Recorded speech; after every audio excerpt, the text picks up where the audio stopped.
Hi, Dave. Hello, how you doing? Okay, how about you? Pretty good. Enjoying the nice weather finally. I know. Beautiful day today.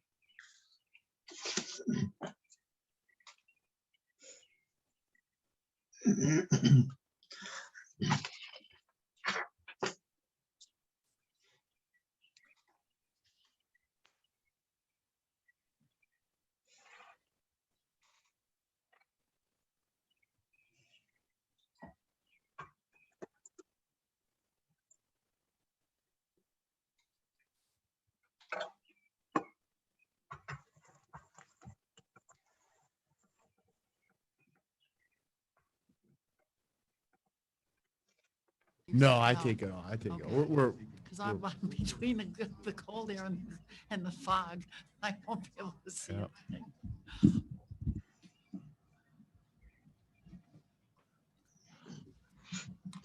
Hi, Dave. Hey, Sharon. Hello. Hi, Sharon. Hi. Hi. I hope everybody on the board is internet service. I don't know who else is affected in the backwoods of Portland there. Can we get the speaker turned up in here? Yeah, awesome. Thank you.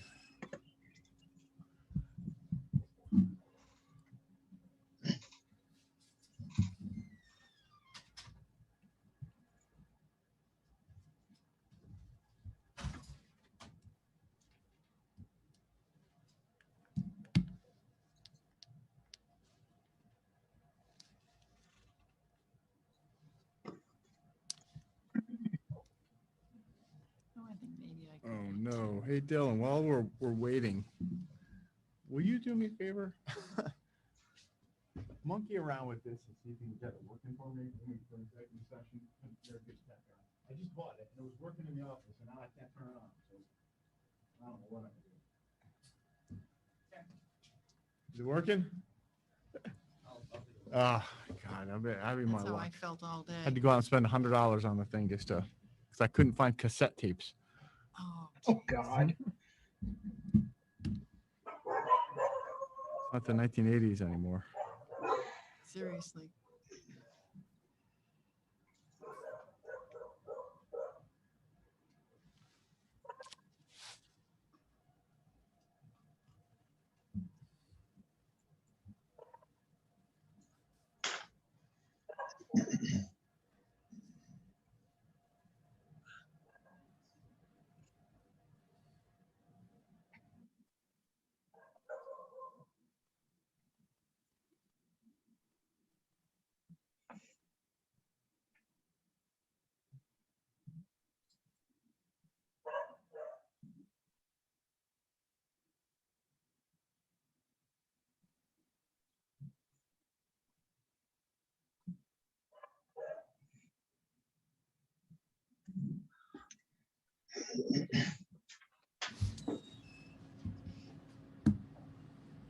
Hi, Stephanie.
Hi, Laurel.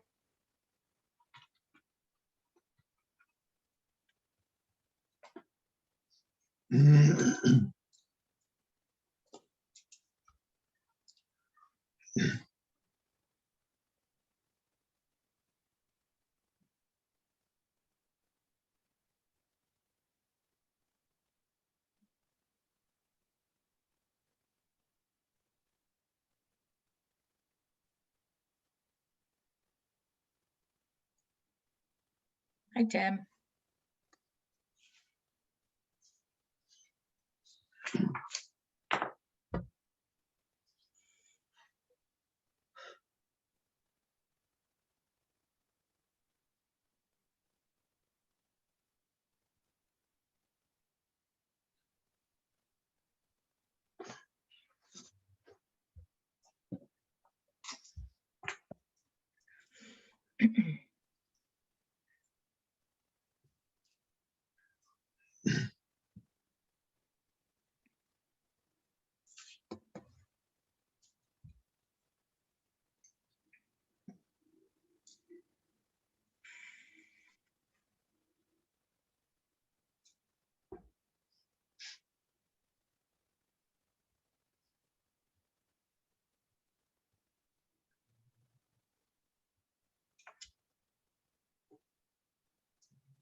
Are you ready to go, Charles?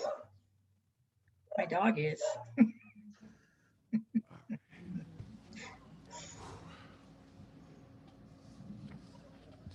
I know I got it. I think we all got the email from Chris Darby. He's not able to make it tonight. And Lauren may only be joining by audio. She had some stuff going on with her kids. I don't see her yet, though.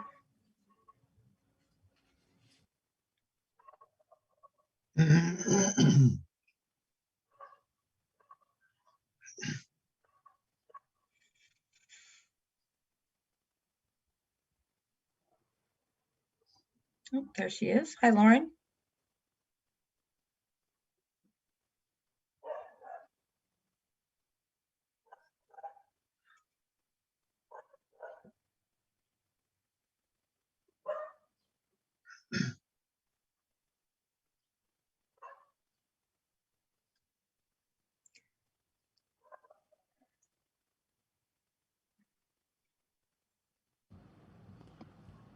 Meg, are we ready to get started there at the studio?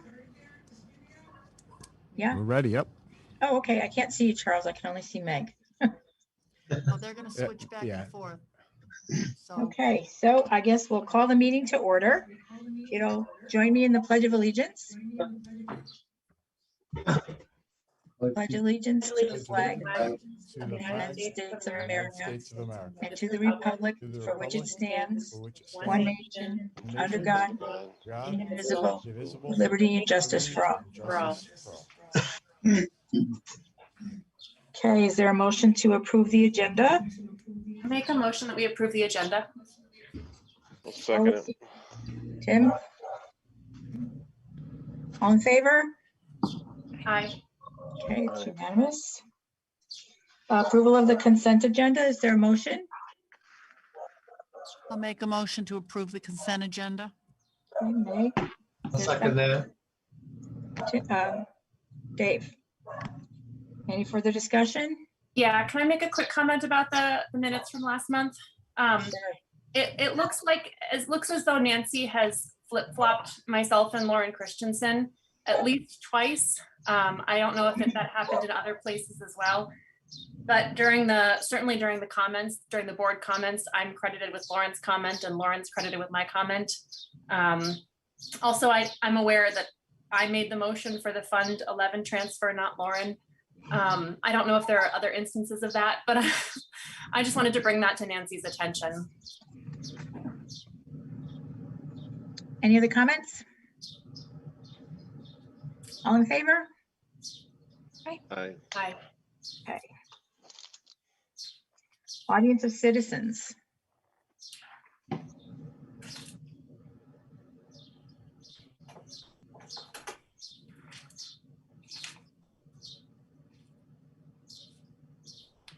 It doesn't look like we currently have any, but I do want to just make you all aware that we're also training new people tonight. Okay. Okay, student representatives reports. Do we have either of our student reps available this evening?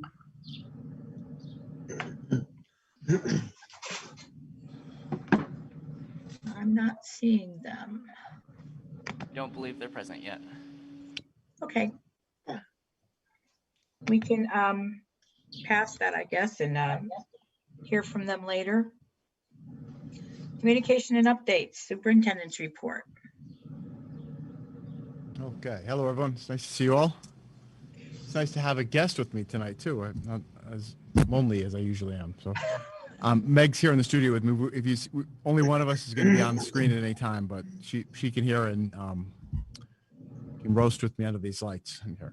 All right. So I just have a couple of updates for everyone. First, I know that I guess it was last Thursday, we were all pretty surprised when the CDC came out and said, fully vaccinated people didn't need to wear masks inside or outside anymore.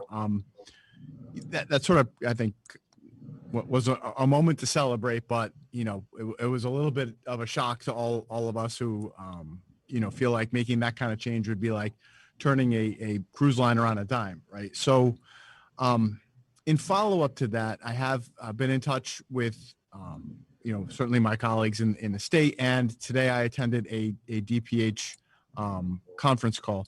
There are no changes for right now in our schools. So we're going to continue with the masking, the social distancing, the cohorting, all of the mitigation strategies that we've been using since the beginning of the year. And that's logical for a couple of reasons. One, that our students aged kindergarten through 12 are not yet eligible for the vaccination, and students 12 through 16, they wouldn't have had the 2 weeks after a vaccination to kick in yet. And then our students 16 to 18 who are eligible are still now only getting their second shots since the eligibility window. So most of our students would fall into that category of not vaccinated yet. And the DPH has clearly recommended that schools not change any policies with respect to the mitigation strategies. So certainly we all look forward to the day when we can get back to normal completely, and it's going to come sooner than hopefully later. But for right now, I just wanted to let you know that we're going to maintain our mitigation posture. We're not going to change any of the strategies that we're using, and are unlikely to change them through the end of the year unless the Connecticut Department of Public Health were to make any adjustments. And based on what I heard today, it does not look like they are going to be doing that anytime between now and our last day of school on June 16th. So I'll stop there and ask if there are any questions about our current mitigation strategies or our rationale behind not adjusting them between now and the end of the year.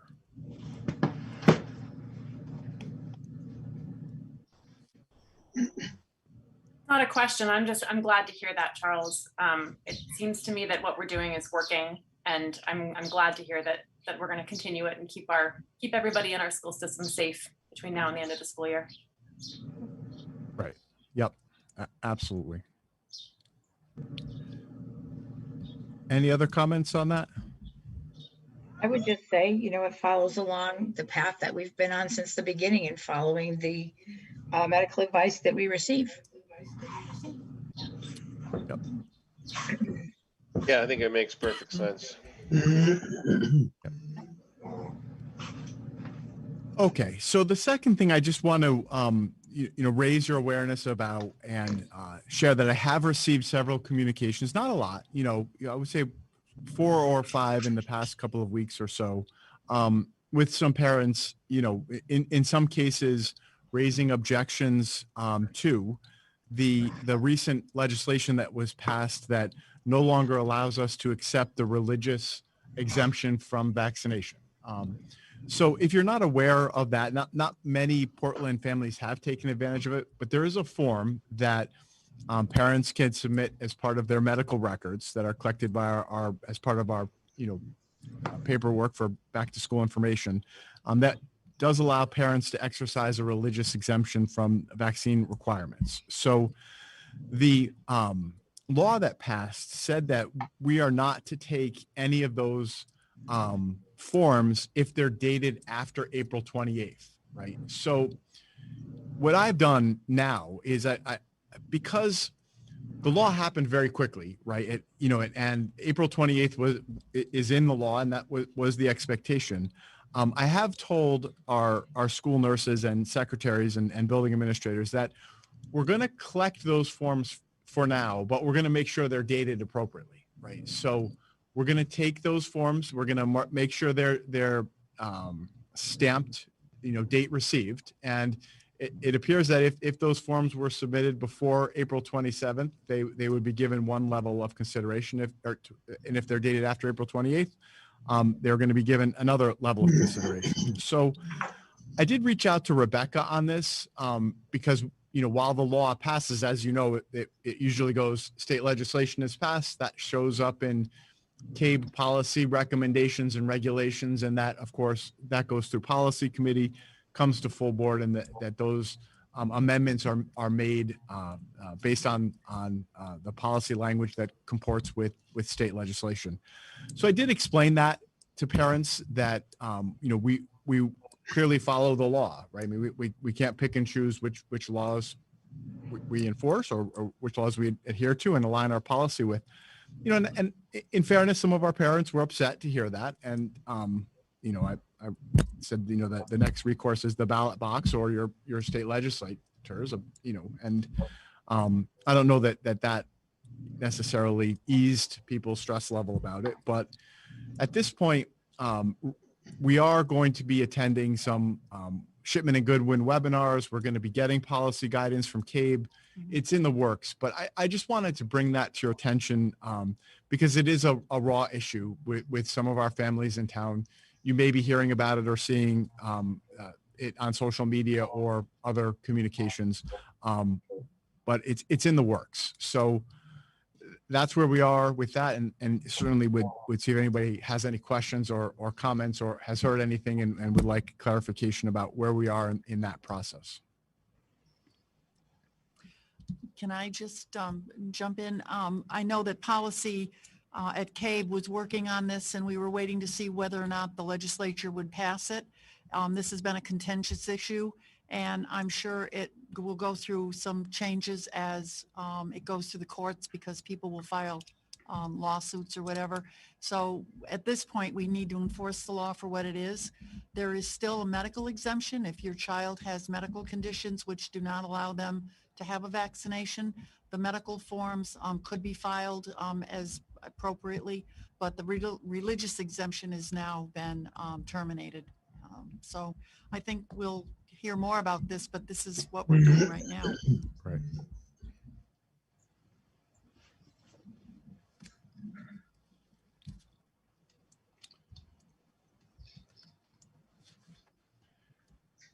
Any other questions or comments on that topic?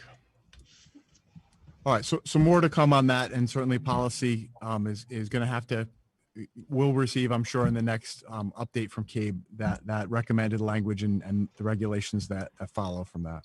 Mm-hmm. So I did also want to make sure you're aware of a communication I sent out to everybody this week that talked a little bit about the heat in the building. So we're getting our first taste of summer this week.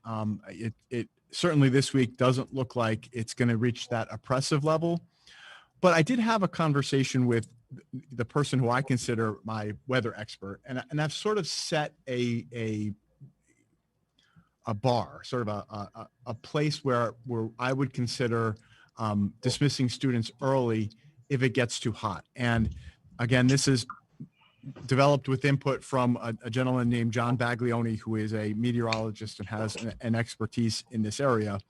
And a heat wave is considered the place when it is above 85 degrees, when the dew point exceeds 65 degrees, which creates a heat index of 95. So what I'll be doing is watching the weather carefully. And if it looks like we're going to hit that 95 degree heat index, that would be a place where it would signal our need to dismiss students, certainly at Valley View, Gildersleeve, and especially Brownstone, at the place where it would become oppressively hot. And this issue is particularly important this year because our students are still in masks and our teachers and staff are still in masks. And when it gets that hot and you're wearing a mask, it becomes a little bit certainly uncomfortable, but could become dangerous. So I will do my best to let parents and the community know as early as possible when we're going to dismiss early. But certainly, I think by putting out there the 85 degrees, 65 degree dew point and 95-degree heat index, we all watch the same weather channels. You know, if it looks like it's going to hit that point sometime in late May or June here, people should be aware and planning for the possibility of an early release. So I would stop there and see if there are any questions about that.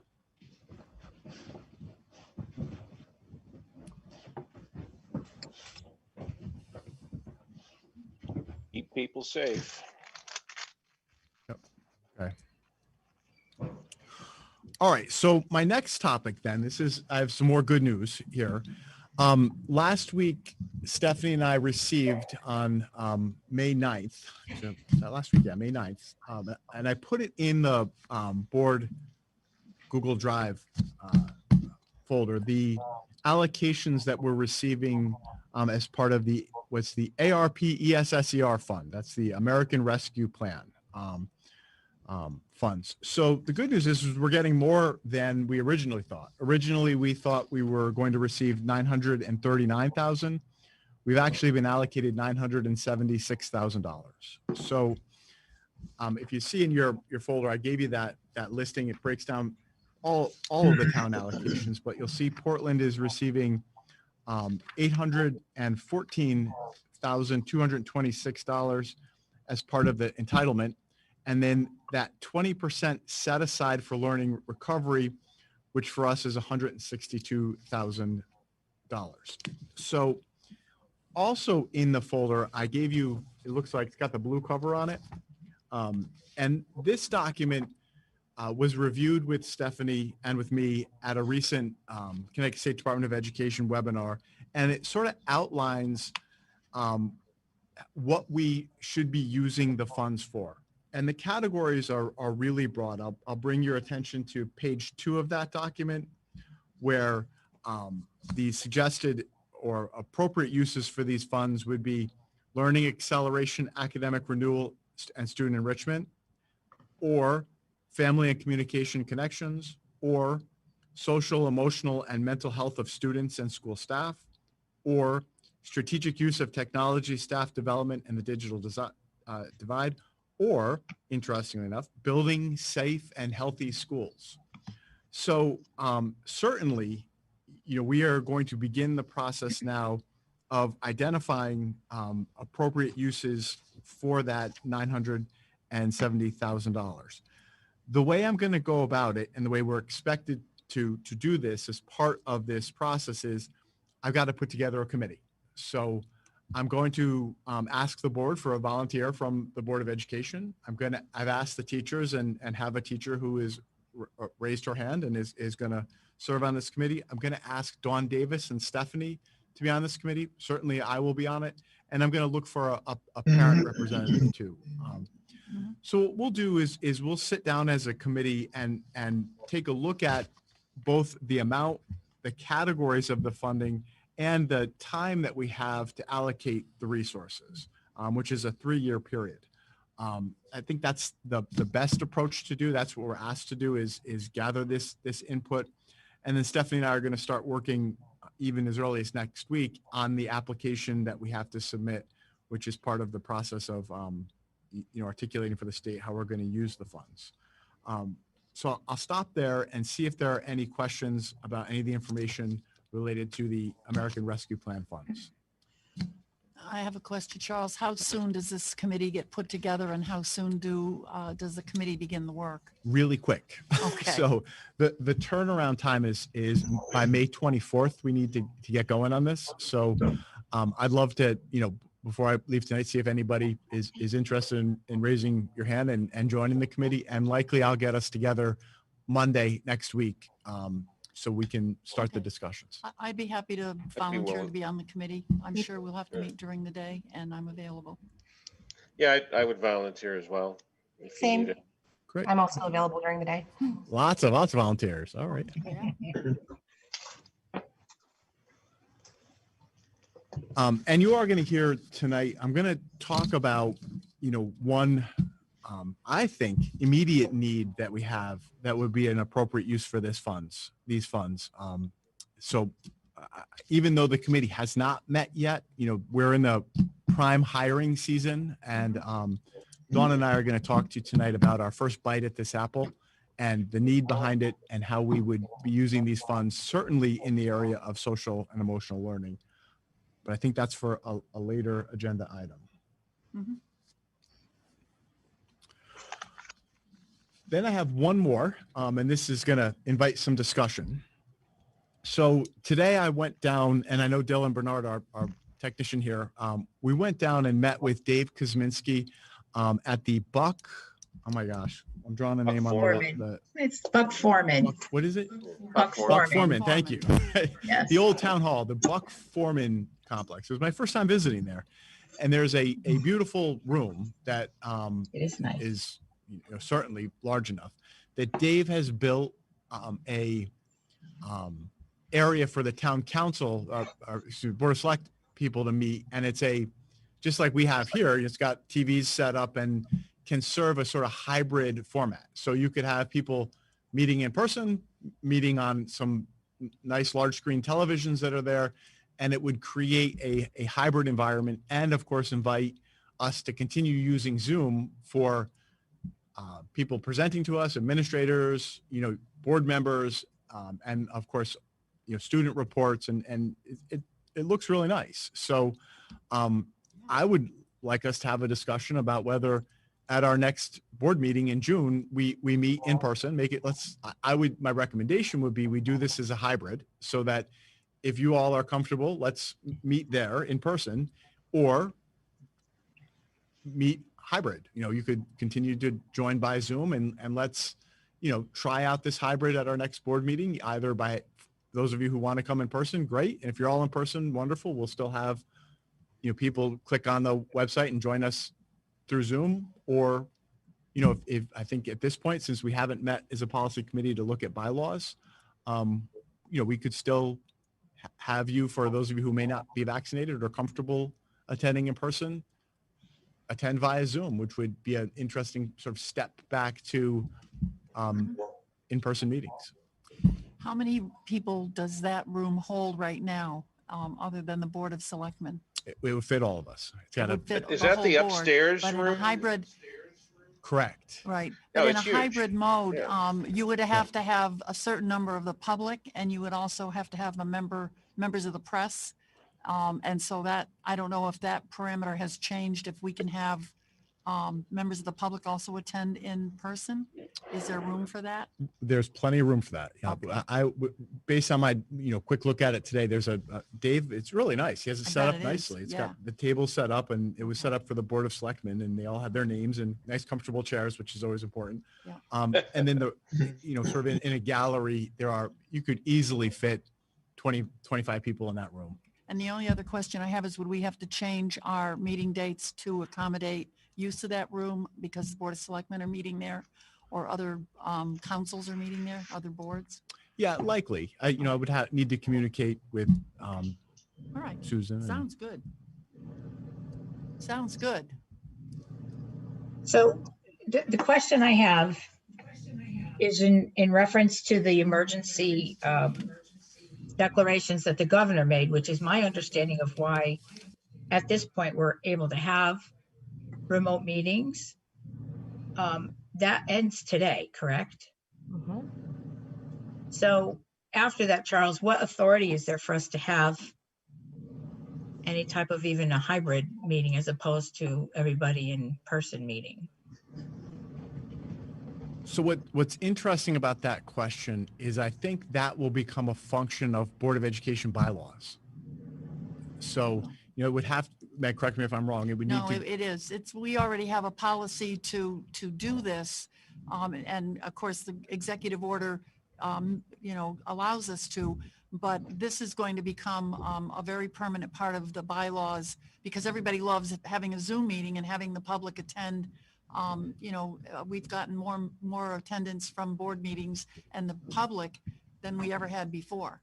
So, Well, so I'm going beyond- forward, I believe we're going to have hybrid and Zoom meetings. I'm thinking more about the members of the board, Sharon, I not think there was a, necessarily public. There was a portion of the bylaw, I mean, a portion of that policy that we were looking at the last time we met, am I correct, Meg, that provided for board members Right. to be able to attend meetings remotely when there were extenuating circumstances, as long as there was a quorum in person. So Right, that's that's the correct. policy we're looking at. It just hasn't been brought to the board yet. Yeah, there's two parts. Yeah, there are two parts. One is to continue having in-person meetings with perhaps somebody who's not able to come to the meeting at home, being able to attend.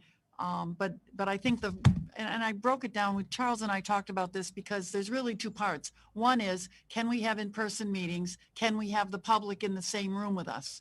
And that's in-person meetings. There are remote meetings where we're all at home on Zoom, and obviously people here in the studio. And the hybrid version of that is some people in person, some people at home, and the general public is at home. And a certain number, at the time, I think it was 25 people could gather in a space with masks, socially distanced.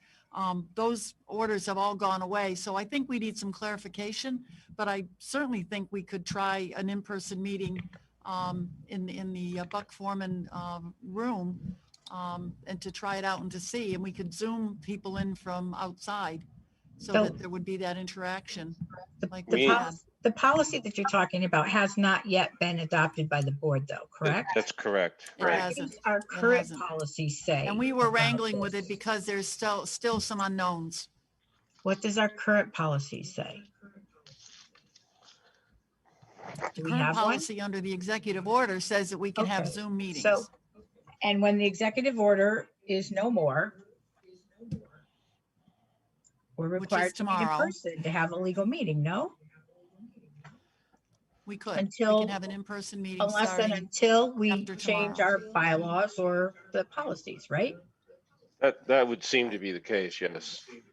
That is the case. So then it sounds like we're gonna have to have. Sounds like we're in person in June. Sorry, Yeah, Laura. we can maybe bring that Right, in policy up person. Yeah, first. I mean, I and- think that's the breakdown, basically. Yeah. Yeah, I mean, and I just want to be sensitive to if there are any members of the board who either, I'm not asking for questions, who aren't vaccinated or who are medically fragile and aren't comfortable with this. I think it's fair that we have that understanding and still, allow for that as as part of this weird interim time when we're getting back to normal. Well, the only thing, That's- the only question I would have, Charles, and I would want to make sure that our meetings are considered legal meetings. And so that anything that we do, any motions that pass or that we vote on are going to be appropriately enacted. That would be my only concern. So, I'm all for accommodating those who don't feel comfortable or aren't vaccinated, whatever. But I just want to make sure that our meetings are legal. So if there's some question under our current bylaws or policies as to what our meetings requirements are, my suggestion would just be, we got to be careful what we put on the agenda. That's all. But I'm all for trying it. No, I agree. I do agree. I think we still have a couple of clarifications. We might be able to have a policy meeting to have this discussion, and we could get some legal advice and some advice from CABE again. I think that would be great. Now that the executive order is ending, but I think we're close to having in-person meetings again. Well, I think it sounds like we have to have one for our next Sounds meeting. like, yeah, on so June June- 2nd. is Is it it June June 2nd or 3rd? Well, the other June the other person that I would defer to is Susan Bransfield, who told us when we were thinking about having hybrid meetings, that the town was not going to do that they were going to continue remote meetings. So we might defer to Susan as well and see what her guidance on that is. She may have heard something. It sounds to me though, More to that come. their last few meetings of the Board of Selectmen have been a sort of hybrid format with some members present in a room and some members virtual over Zoom. But I think what Sharon is saying is that state law requires us to meet in person at our next meeting in June. Well, I don't know if it's the law, or if it's our bylaws. I think or- it's our Sorry, bylaws. I'm sorry, the end of the executive order Mhm. requires that we go back. We to an revert to our format. bylaws or, Yes. right. So that's all. We can look into that more, but I'm certainly all Yeah. for checking out this new Buck Foreman facility that Dave's worked so hard on. Mhm. It sounds like Yeah, it Dave's could be done a the great best job. of both I know. things. So are we saying though that we don't expect that meeting room to be available for June 1st? And we may have to make that on a different date, or we're not at all sure? We're going to have to look into that, I believe, for the next meeting, which is June the 2nd, I think. June the First. 1st. And Tuesday. we're First, gonna have a meeting on our Board of Ed meeting on the 1st, and then the 2nd is our joint meeting with the Board of Selectmen. that's what I'm thinking A of. little bit later. Right. So I guess just stay tuned and we'll figure that out and Yep. get back to everybody. Are we also going to find Sounds out if that Buck Foreman space is large enough to accommodate both the Board of Selectmen and the Board of Education for a joint meeting, or will our joint meeting be over Zoom? We'll find out. Okay. Find out. More to tuned. come. So it sounds like in June we're back in person or some hybrid form, and then we'll consult with Susan and the calendar and Dave and Yeah. Dylan, who's gonna help Yep. continue to help us out in his able IT assistance and Yeah. but it's exciting. I think we're Yeah. heading back close. together. It's gonna be nice to see everyone again. Well, And we can certainly get policy committee together yeah, sometime we next could. week We and could. look And at those I'll get bylaws some and- guidance from Kate, Excellent. which I think we already have. I'll look at it. All right. Well, that is all of my report. So I'm Great. Is Ms. Davis with us for Director of Student Services report? Oh, there Yes. she is. Dawn, are you here Dawn? with us? Hi, good afternoon. Can everybody hear me? Yes. Yes. Yep. Yes. I'm hearing an echo, so I'm not sure what that's from. I'm actually in anticipation of us beginning some hybrid meetings or meeting together. So I'm actually in my office this evening. It's kind of nice to not be doing it from my den to meet with everybody. I do have a short presentation that I would like to share with the board, and this kind of takes us through both my monthly update as well as one of the things that Dr. Britton wants to speak about, given the support grants. So I know our team is pulling that up for me. Yep. Excellent. Thank you. Whew, I'm so excited when that works. So good evening, everybody. Ava, can we go to the next slide, please? Thank you. And to board members, I apologize. This was not in your packet. I've been updating stuff as recently as today. So, but Charles has it and Meg can send it out. Meg Wright can send it out to you in the morning when she comes in. So this and the additional data that I'll share with you will be coming out. So our current update, usually when I share with you for the month, I share with you where our numbers are as far as students requiring support, specialized support. So right now we have 224 students with active IEPs, and we have 18 more students in the referral testing process. This is about where we land at this time of year. We usually peak out at about 230, and then with graduations and movement over the summer, we drop back down again to about 195 and come back up to this throughout the year. So I'm not too concerned about these numbers. This is right where we should be. We're still maintaining a nice low identification rate. We do have 13 students outplaced in state-approved private special ed programs. That is up by 2 since the last time I met with the board, but that is these are just 2 movements that had to take place. We are in the process of bringing 2 students back, and 2 students will be graduating that are in state-approved private programs as well. So there'll be a lot of movement with this over the summer. We have 98 students with active 504 plans. That's about where we've been holding all year long. And we have 42 students identified as English learners. I will tell you, however, I met with our substitute EL teacher. Her name is Lisette Restrepo, and she just shared with me today the data on the lost links testing, which is, as we know, we're coming back to all of our performance testing with students this year. So the loss links was the first thing that was done. And the nice thing about the loss links testing is we get our results almost immediately. And we actually have 6 students that will be exiting the English learner category based upon their proficiency on all 4 areas of that testing. So that's very exciting. I'll flip that data a little bit more and share it with you in June so we have a breakdown. Ava, can you go to the next slide, please? Any questions about our data, our numbers right now for student services?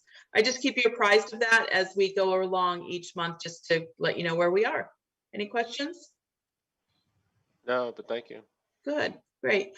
So the next, I met with Dr. Britton and some members of the Personnel Committee last week, and we were having some discussion around some of our mental health team needs, and especially in anticipation of what this next school year is going to look like. You know, I continue to discuss with our staff and our administrative team. This year was easy. Next year is going to be harder. Next year, we're going to have all students in, and we have students that have not been in a classroom for well over a year. And then we have other students that have struggled with all these different models that we've been going through and moved in between. So I am really worried about next year. And that's why I did discuss with Dr. Britton, and we've come back together several times to look at what our options are for supporting our students' mental health needs in the district. So what I've done here is I've done just a quick overview of what our mental health team looks like, because it's a little bit different than classroom teachers and special ed teachers. And we've been building systematically with your support as the Board of Education. We've been building really comprehensive supports in district. But I just want to do a quick overview of all of those.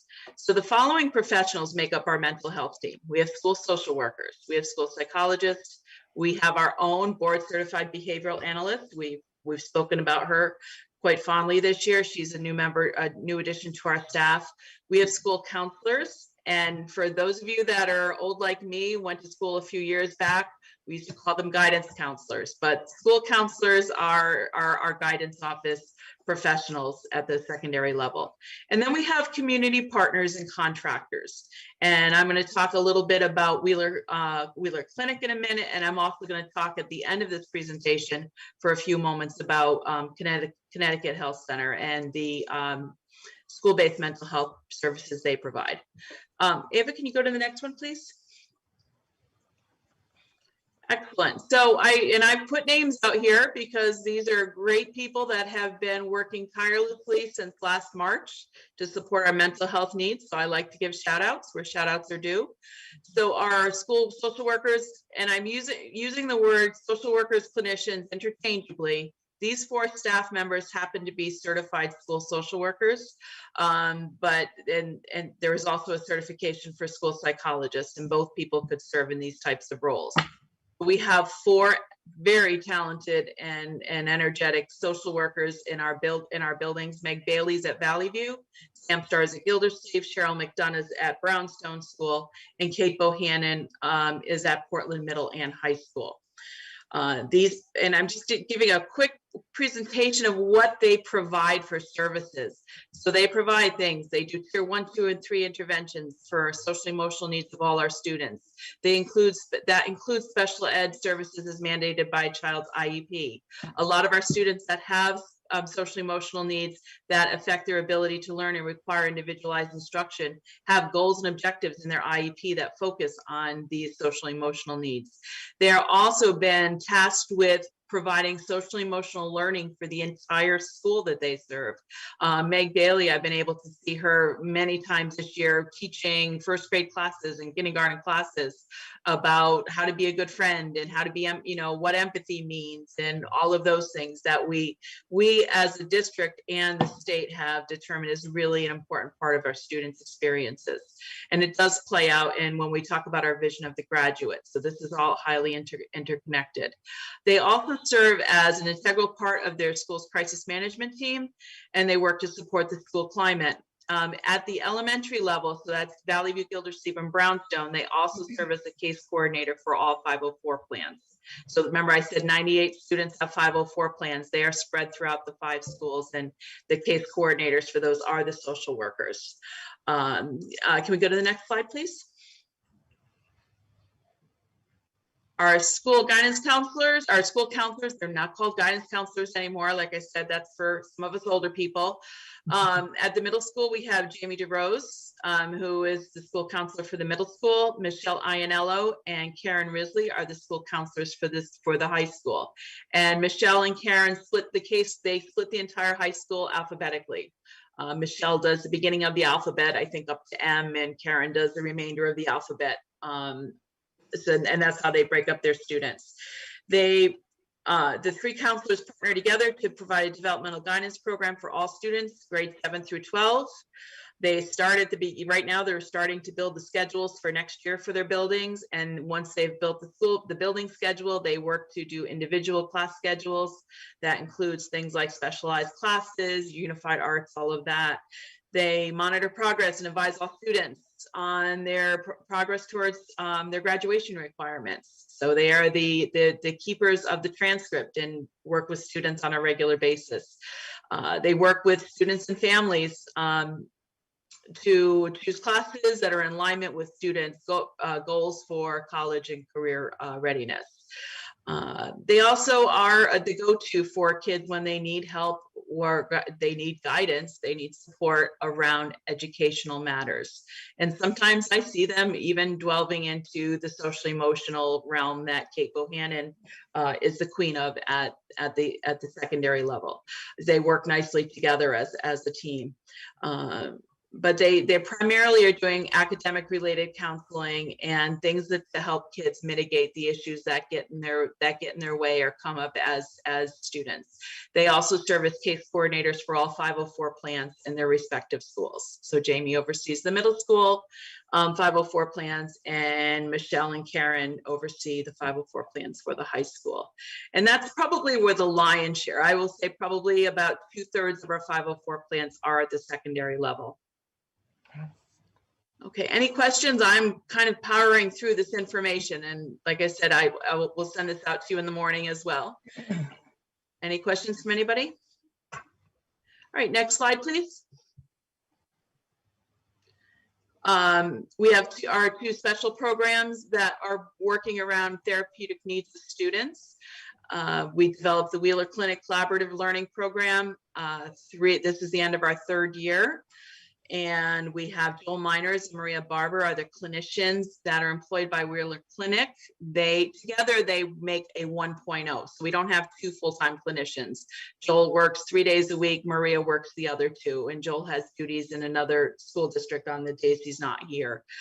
And their role, as I shared with you several years ago, if we can think back to my early time here and Dr. O'Reilly and I meeting with you as we started to partner with Wheeler Clinic, was to support Portland Public Schools in getting this collaborative learning program off the ground. When we began budget work this year and we talked about we will not be partnering with Wheeler Clinic next year, it's time for for Portland to kind of fly off on their own and to have our own clinician in the program. And we've learned a lot from Wheeler Clinic, especially around the therapeutic model and supporting students through a trauma-informed practice. Lots of great stuff is in place because of that, but it is time for us to be autonomous and have our own program. And shortly after we started the budget process, I met with our partners at Wheeler Clinic. We did talk about how that was the process we would be taking this year, and we're ending our contract with them at the end of June. The other therapeutic program we have is the Bridge program that is brand new this year. In that program is Kelsey Lisk. She's a school psychologist that we hired as a clinician for that program. We hired her last spring. She began with us in August. She works with the students in that program, providing a daily therapeutic milieu for the students, as well as individual counseling. And then she also works with students that are in need that possibly are coming towards the program. So helping either advise their team or get to know them as we are getting ready to transition them into a more restrictive program like the Bridge program. So those are two specialized positions. Next slide, please. We have school psychologists in our BCBA. So we have two school psychologists, Lisa Ventrelli and Lisa Kaczynski, affectionately referred to as Lisas by our teams here in the schools. They work with students in all five schools, and they also assess anytime we need a psychoeducational evaluation that has to be done on students that are perhaps at a magnet school or a private school, and the parents and they've been referred for special ed evaluation. Because remember, even though a student might attend another school in another area, either private or magnet, they're still our students when it comes to special services. So we do have to provide for that psychoeducational testing. I do ask, I meet with Lisa and Lisa on a regular basis, especially carefully this year, because we lost a whole big chunk of time where we were not able to evaluate students. And on a normal basis, they do over 100 evaluations a year between the two of them. And this year they really had to put on a really good hustle to get caught up from all the time we had lost during the shutdown, where we had no access to students. And they're still struggling to get in contact with some of our students that are not coming into the school at all, because these assessments cannot be done virtually. And so they provide all of our psychoeducational testing. It does require a school psychologist to do cognitive testing and some of the behavioral work that they do, like rating scales and observations. And then Sarah McLaughlin is our new BCBA, and she works across all 5 schools as well. And she works very collaboratively with the teams at a depth and a function that we've needed for a long time. As I told you last year, we've been contracting with PREC to have a BCBA come in for 1 or 2 days a week, and Sarah's time is filled right up right now, and she's a regular 1.0 FTE with the district. Next slide, please. All right, so that includes, before I go on to this slide, before I talk about this slide, I do want to check to make sure there's no questions. Okay. Just when I have a question. Can you hear me? Yep. Yes. Okay. The when you're looking at all these positions, like the social workers and the counselors that I used to call guidance counselors. Thank you for dating me. Sorry. Or aging me, I should say. Do you keep a record of the intensity of their caseloads? Like how many, because there's a whole pile of students, obviously, but there's some students that are like really high users and some that are moderate users and some that are really light users. And do you have a notion in those positions as to, the caseload that they're like really active, high level users versus low? So Tim, you're stealing my thunder. I have a whole slide on that in a minute. All right, and forget I said anything. Question, and I know you had brought it up when we met last week. Exactly, because the child that needs to go see their school counselor because they want to change a class is not the same intensity as a child who's experiencing a family crisis and really can't function at school right now. Those are two different levels of needs, and and it's important when we think about tier 1, 2, and 3, when we talk about our intervention levels and our intervention needs. Remember, tier 1 is everybody. Tier 2 are kids that need, just a slightly refined intervention level. And then tier 3 are the kids that either have an IEP or have really intensive intervention level needs. And I'll talk a little bit about that in a minute. I have a visual for you guys just to go over that stuff. Good. Okay. Any other questions before I go on? All right, so I'm going to this screen here. Charles and I, Dr. Burton and I met with our school health center, CHC, to go over their role in what they do in Portland. They do school-based mental health.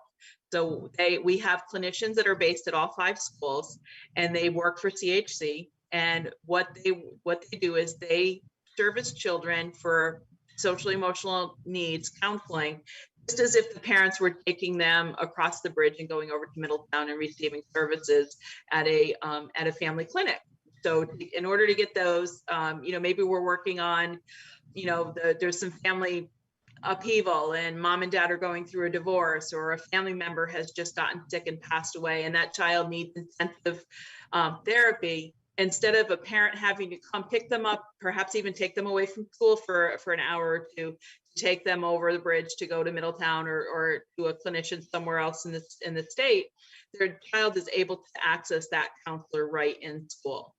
But these people that perform these clinical services, who by the way are wonderful, and they really have formed a nice bond with all of our in-school teams. They are physically in the schools, and they do participate in PPT meetings and 504 meetings, and sometimes they'll come and present to like a middle school team on a certain student, but they are strictly there for their working hours with students that the parents have contracted for them to do that. The nice thing is that they do not have to, the parents don't have to, there's nothing the parents have to pay. They do bill insurance, but if a parent's insurance doesn't cover it, they have other funds that they work through this in order for the child to receive the services that they need. And like I said, the clinicians are an integral part of our team, but they are strictly there to do mental health services for the children whose parents have requested or set up a referral for. So they're not the same as Kate Bohannon, who the principal can pull her and have her go talk to a class that's struggling with I don't know, being maybe social media and a disturbance over social media. Kate Lawson as the principal could ask Kate Bohannon to go do something like that. These clinicians the clinicians from school-based mental health only work with the students that they're set up to work with. They don't have permission or rights to work with the whole school population, and that's not their design or their model. But yeah, I've sat in on many meetings with them present for a specific student because that student is on their workload. So it's a higher level of care. It is a more intensive type of therapy. But it's the beauty of it being able to be done at school instead of having to miss school or have to go after hours. And we know how busy kids are and parents are in the evenings and everything. They're able to access the service right at school. I chose this visual. At a later date, I'll share some other information that they're getting me as far as like what this looks like across the state. But I wanted to show this visual. This shows the last 3 years of distinct student, what I call hits, the number of times, the number of students that have been seen by clinicians in each year. So they began with us, I believe they began initially in 1819. And we started with just 1 or 2 clinicians. Now we've built up to 4 and possibly even 5 if that's what we're going to need in the future. But look at the numbers and how they've changed from last year to this year. They were, they dropped a bit last year. I suspect this number in the middle, the 252, would be a lot higher if it weren't for the initial loss of time and access to students, because it took a few months for teletherapy to take hold. So clinicians could actually bill and do teletherapy over, things like Google and Zoom. So while we shut down immediately in the middle of March, it wasn't until towards the end of April that that telehealth therapy became a staple. And now look at what happened in our 2021 year. I mean, it's just huge. And we've more than doubled, or we've more than doubled what our student hits, or the number of students that are seeing clinicians. So that's just really huge. And the number of minutes is also huge, but I'll share this with you at a later date because there's a lot of data involved in this. But to talk about a benefit that we're able to bring to our students and families here in our little town of Portland, where we're able to get kids this mental health supports that they need. John, I'm sorry, I just want to understand these numbers. Are they telling us the number of students who are using the community, or are they telling us the number of meetings that have happened? It's the number of meetings with our students, yeah. But it's not 578 individual students. No, we don't have that many. Yeah. Thank you. Yeah. Yeah, that's about 40% of our population. That would be. Yeah, I was about to be very shocked. I'm happy. Thank you. Yeah, but these are distinct student events, connections with therapists. So thank you. Thanks for clarifying. But look at how it's grown exponentially, and all the clinicians that we have in each of the schools are very busy. But wouldn't you say that this is due to the pandemic, and that next year this should level back off maybe to that 250 range? 270? I don't think it's going to happen next year. I think, like I said, I think next year is going to be, from all indications, when we look at the struggles that kids are going to have coming back, being fully involved, all of the mitigation strategies pushed aside, and the kids that have not been in school, for them to come back. I don't think it's going to drop next year. And that's going to lead us into our next part of our conversation. The mental health needs across the community. And that's why I wanted, next month, I'll share with you from the state what CHC has for state data. Because it's not just Portland whose numbers have grown exponentially. It's across the state, the numbers have just exploded this year.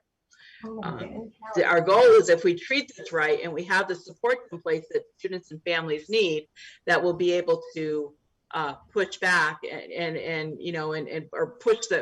push the need back as we continue to heal as a community. Any other questions?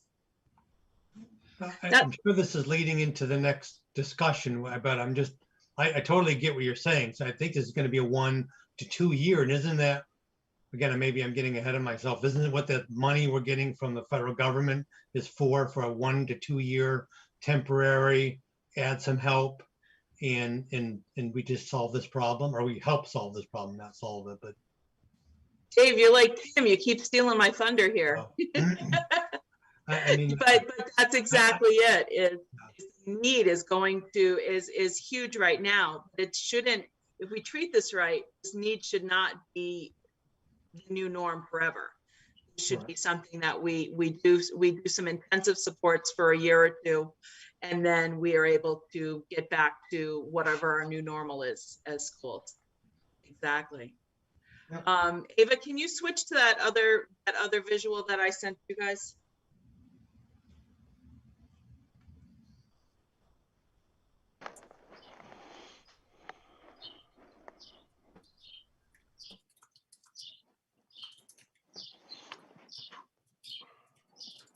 So this right here, oh, wonderful, thank you. Working your magic for me. This right here is a working copy of where we're at as far as case hours and time with students that our clinicians are having to spend, all of our mental health team members. So, the first column is the staff members, what grades they serve is the next column. The third column, now some of these are grayed out because they don't actually do counseling hours for IEPs. But then we have, when we look at somebody like Kate Bohannon, she has 23 hours of counseling in her week. These are weekly hours, unless they're delineated as students. But she has 23 hours out of her week that she has for counseling hours that are mandated IEP hours. Cheryl McDonough is another one at Brownstone. She has 21 hours of counseling that's in IEPs. Half of Cheryl's caseload is coming up to the middle school next year. Remember, I've spoken with you, and I know Chuck has spoken with you as well, that we have a big bubble of special education needs that are coming to the middle school in the 6th grade class, moving to 7th grade. 25% of the class has an IEP, and the counseling hours are extreme. So when we look at those, Sam's is a little bit smaller, Meg's is a little bit smaller, because Meg is a pre-K K1 clinician, is really busy working with all the kids. And then she has a small group of kids that she's doing IEP hours for, but it's not as big as the older grades, because she's really working with small groups and supporting in classrooms tremendously because of the model that we need for our pre-K K1 students. Sarah McLaughlin has 36 students that she's working with in one way or another. And in order to get to Sarah McLaughlin, they've got to be presenting a pretty significant social emotional need. So she's not, I think Tim asked about, do we have an indication of level of intensity for some of this counseling?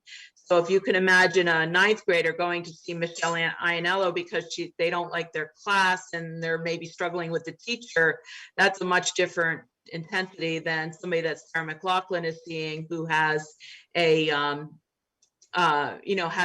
needs a functional behavioral assessment done and has a behavior intervention plan, and Sarah has to meet with the teacher and the team on a weekly basis and things like that. The Wheeler Clinic program has 18 students. There's 12 students in the CLP program itself, and then Wheeler Clinic worked with us in order to help take some of the counseling needs off of Kate Bohannon's plate. They took on the 7th grade class this past year. So they were doing all of the IEP counseling for the 7th grade class because it was a fairly small, and then they're also doing the collaborative learning program, and that again has a very intensive need and level to it. So just Dawn, are these all hours when you see like row or column D, E, F, when you see the number there 4, 22, 21, is that hours or is that numbers of students? For counseling, it's hours unless it's delineated differently. Like Sarah McLaughlin, she really couldn't put hours on it because of the way her schedule works.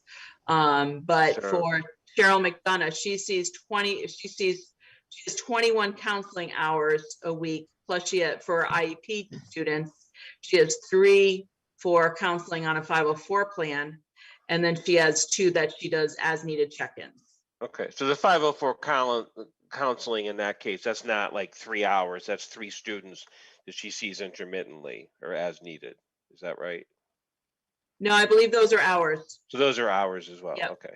Yep. So if you look at Jamie DeRose, where it has tier 1, 16, that's hours. And is that weekly or is that? Yeah, that's everything they gave me. These are all weekly. Okay, yeah. Which presents a logistics problem when you think about it. There's 32 hours in a full week, and things like lunch and math class and English class take up a lot of those hours. But that's the hours that our clinicians are trying to get accomplished. And we've done, like I said, we did some creative work this year. Our therapeutic consultant, Mari Wrightington, has worked closely with myself and the mental health team all throughout the year.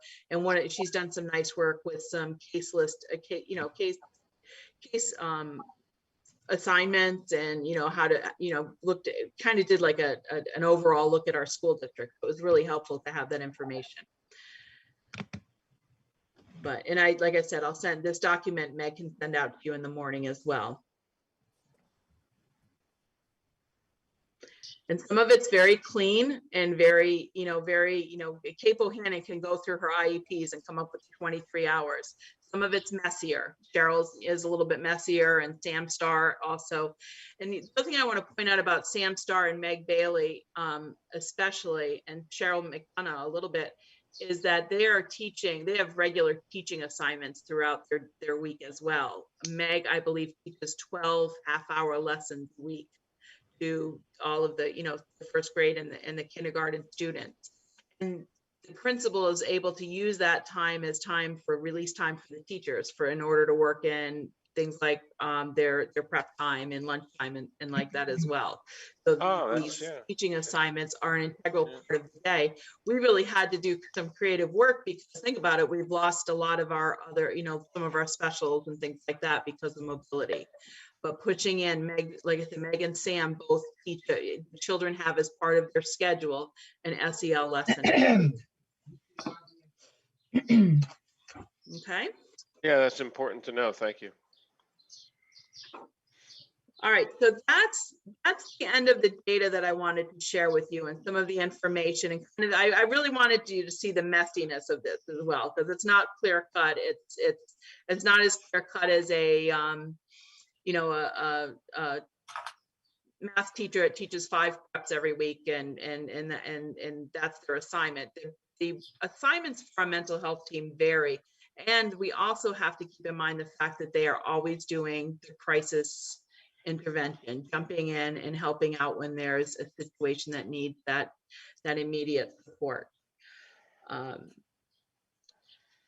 So that leads us to the request that we made with the personnel committee. That takes us to the point of looking at what can we do in order to support, especially at the secondary level, to beef up our SEL support on tiers 1, 2, and 3 by taking some of that weight off of Kate Bohannon's caseload and putting in a second clinician, using some of that grant money to put in that second clinician that's assigned to work at the secondary level.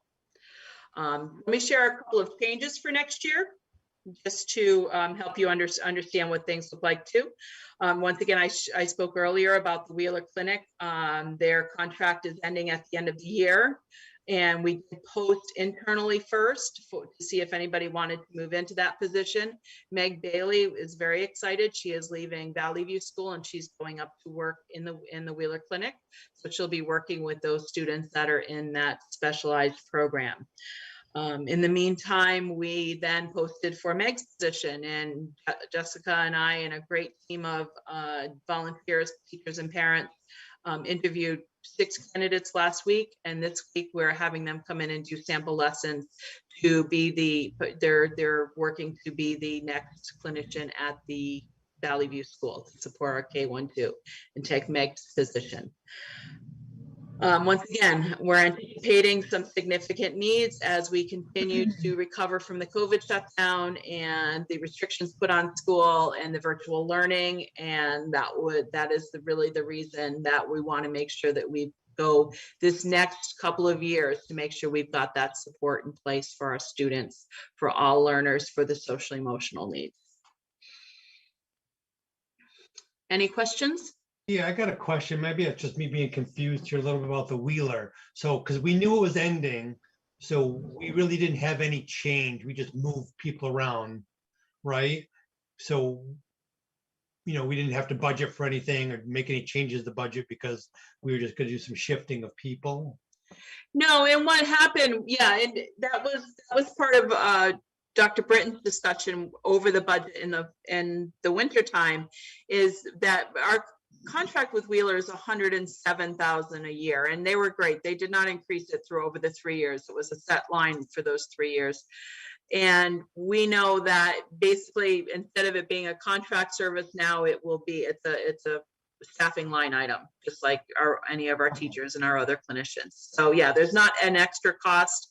There is a little bit of savings because we don't have the overhead of working with Wheeler Clinic and the other costs that come along with it. We just now are paying for our clinician, and then we'll be paying for support and consultation with people like Mari Wrightington, and then others if needed be in the future, depending on what our world looks like for the next couple of years. Oh, thanks. Yeah, that explains it. I thought it was a wash, but I didn't interpret it that way. The second thing is, you know, if we go forward with this position, how are we going to position it that it's going to be for 2 years? Because that's when the money runs out. We can't use it any longer. How do we do that? So it's actually 3 years that we can use the money over. And over those 3 years, and I will guarantee you, I've been here for 4 years now, and we've had significant movement around over in our mental health team. So we will continue to monitor what our needs are, what our population looks like. We know our numbers go up and down. So we'll be able to move in and allocate and just have people in appropriate places. Yeah, because that's a concern for the board, because we're doing the same thing with that money that we're covering for the gap that the state's not going to give us. Is in 3 years we're going to fall off a cliff because we're not longer going to have that money. So this would be another one where if we have this extra position, we're not getting the funding, we automatically see a budget increase.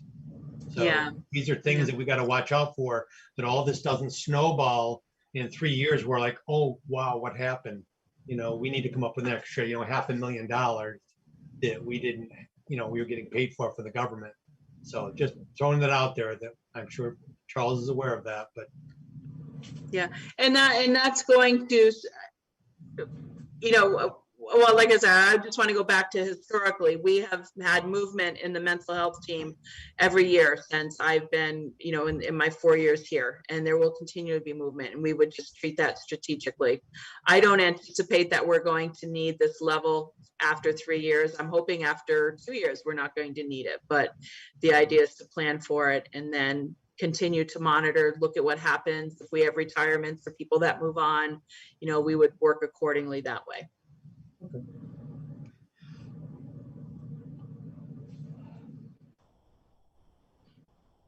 Meg, we can't hear you. Students or hours. Oh, I'm sorry. You're I on have now, no Meg. control over can you hear me?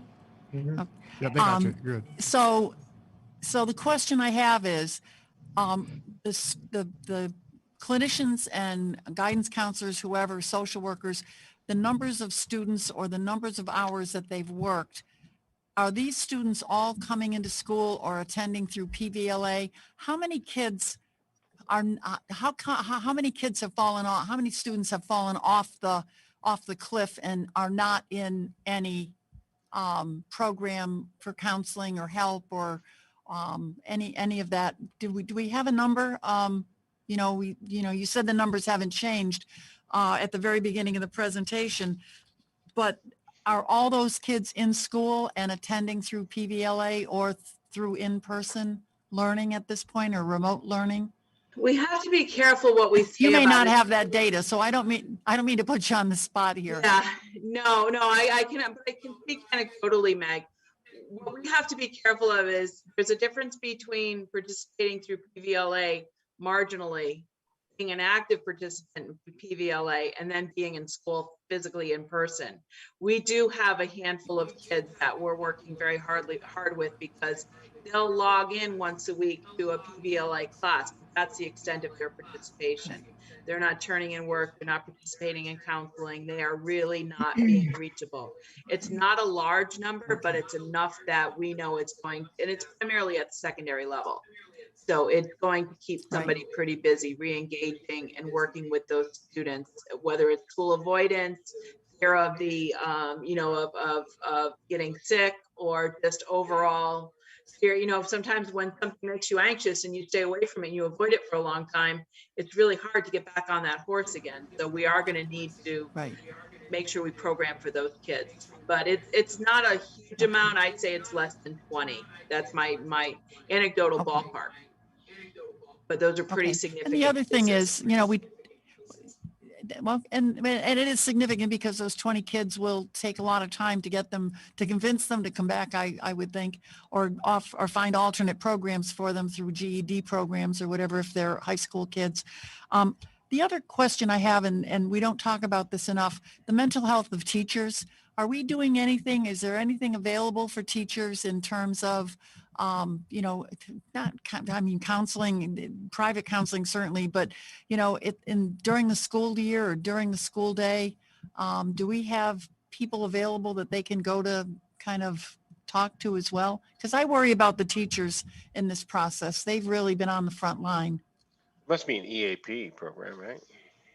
Yeah, I mean, we have access to the EAP program that we can give them contacts to go and check in with. We've done, Eric has done a nice job through some of our professional development time to make sure that we're allocating some time to that personal awareness, understanding of our own emotional needs as educators coming back in this pandemic.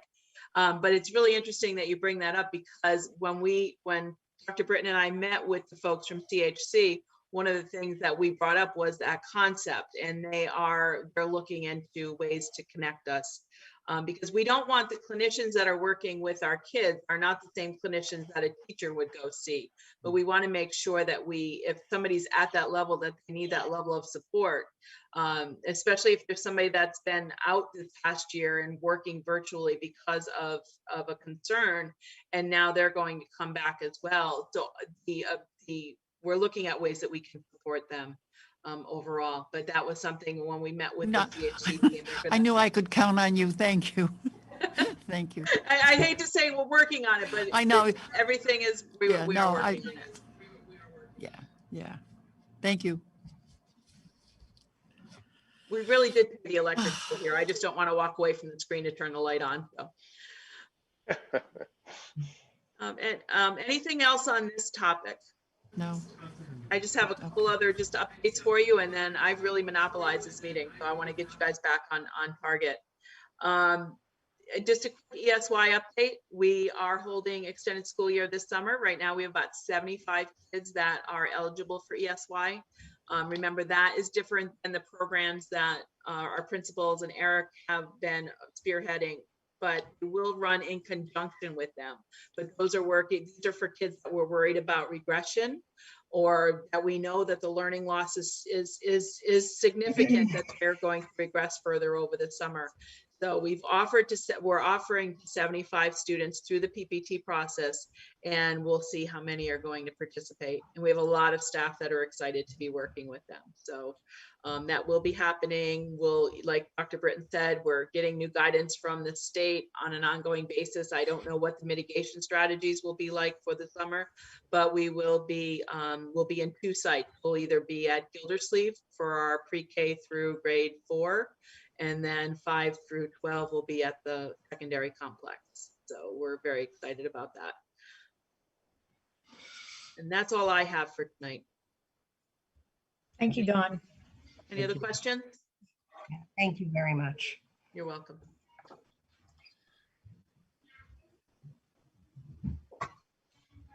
Okay, we'll move on to new business.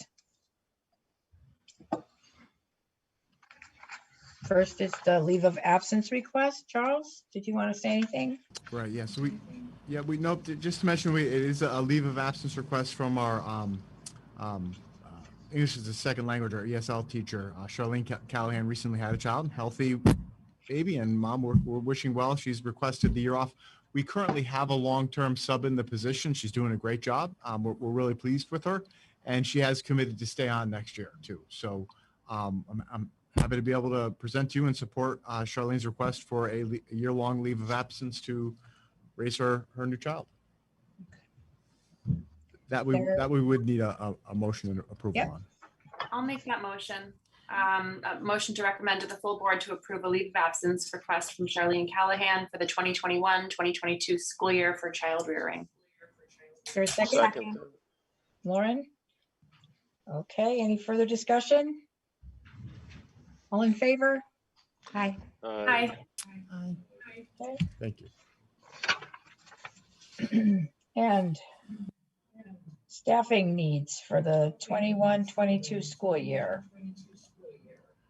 Okay, so Dylan, if you could unmute Ryan Wallstrom for this part. So I do have 2 requests I'm hoping you'll entertain tonight.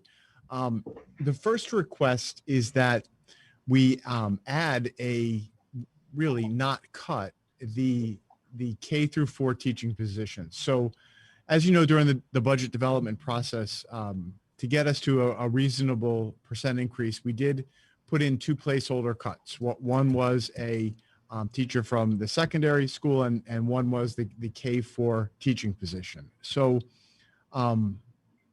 Ryan's going to talk to you a little bit about what that cut would look like. And, at this point, that presentation is going to be followed by a recommendation from me that we not cut that position. And Stephanie and I, now that we have an approved budget, have dug into some placeholder savings and some other ideas we have about how we could afford that position. So I'll let Ryan share the rationale, and then I'll let Stephanie share our thoughts about how we would cover the cost for that position, and then I'll entertain any questions, and hopefully you'll support the concept of not cutting that K through 4 teacher. So Ryan, I'll kick it over to you. Thanks, Charles. Can everyone hear me tonight? Yes. Great. I apologize for last time. I don't know what happened to my computer, but Elliot, one of our tech gurus and magicians, managed to help me figure it out today. So I'm glad you can hear me this evening. And I just want to say, thank you for approving the summer programs last time. Jessica did a great job of presenting our K for literacy program. We've started to contact families. It's really well received. We're really excited. We've had a lot of teachers come forward interested in teaching in those programs. So we're really excited for them. But tonight I want to talk a little bit about the first grade class that's coming up to second grade next year. So the first grade class is currently at Valley View is a total of 114 students, and they're in 6 sections right now. With the 1.0 FTE cut at the elementary level, it meant that when that class came to Gildersleeve, we had a decision to make. It was either that group was going to be consolidated to 5 classes, or I was going to have to decrease the number of sections at third grade or at 4th grade by 1 class, which is just, it's a tough decision. Specifically, that first grade that's coming up to second grade with 114 students, if I have to consolidate it to 5 classes, we are looking at 23 students in each of those second grade classes. If I can add the additional section, we're looking at 19 students. And a couple of points to consider. One is that we always have move-ins over the summer. And you could look at the other side of that coin too. I mean, there are times when, we have students leave, but typically what I've noticed in the last 4 years is those move-ins have been more in second and third than they have been in 4th grade. So whether that's a coincidence or that's, people tend to move when their children are younger, that's just a pattern that I've noticed. Right now, because of the various models of learning this year, being remote for a period of time, hybrid for a period of time, and even the class sizes right now, but the inability, we did add the additional sections, we have smaller classes, we lowered the student to teacher ratio, but we're still not able to, or weren't able to until recently, meet with students in small groups. The students are in rows, the traditional rank and file, and it's much more difficult to provide small group instruction and some of the one-on-one conferring and instruction that we've done in the past. So that has led to 39% of our students in this first grade class below grade level in reading. And we use 2 assessments. We use we call it the digital literacy footprint assessment, which is basically looking at their comprehension and their decoding. And then we use the Ames Web assessment. So that is hard and fast data. There is, that's based on the winter screenings of those students. We are in the process of screening them now, hoping that number decreases a little bit in the spring. But again, we're looking at almost half of our incoming second graders being below grade level. The 3rd grade the numbers is very similar. 4th grade is a little bit lower than that, but again, we're still looking in that 30 to 40% range. In addition, this first grade class that's coming up to second grade has 17 identified special education students and 3 that are in the referral process. So we could have as many as 20 students identified with IEPs across those grade levels. And we have 3 students coming up who have significant behavioral needs. Those students have one-on-ones. Some of them spend half of their day in the bridge program and will spend the other half of the day at Gildersleeve. But again, then we're up to 23 special education students. So I share this data to advocate strongly for that additional second grade section. There's a huge difference between 23, 24 students in the class and 18 and 19 when it comes to the small group instruction or just instruction in general.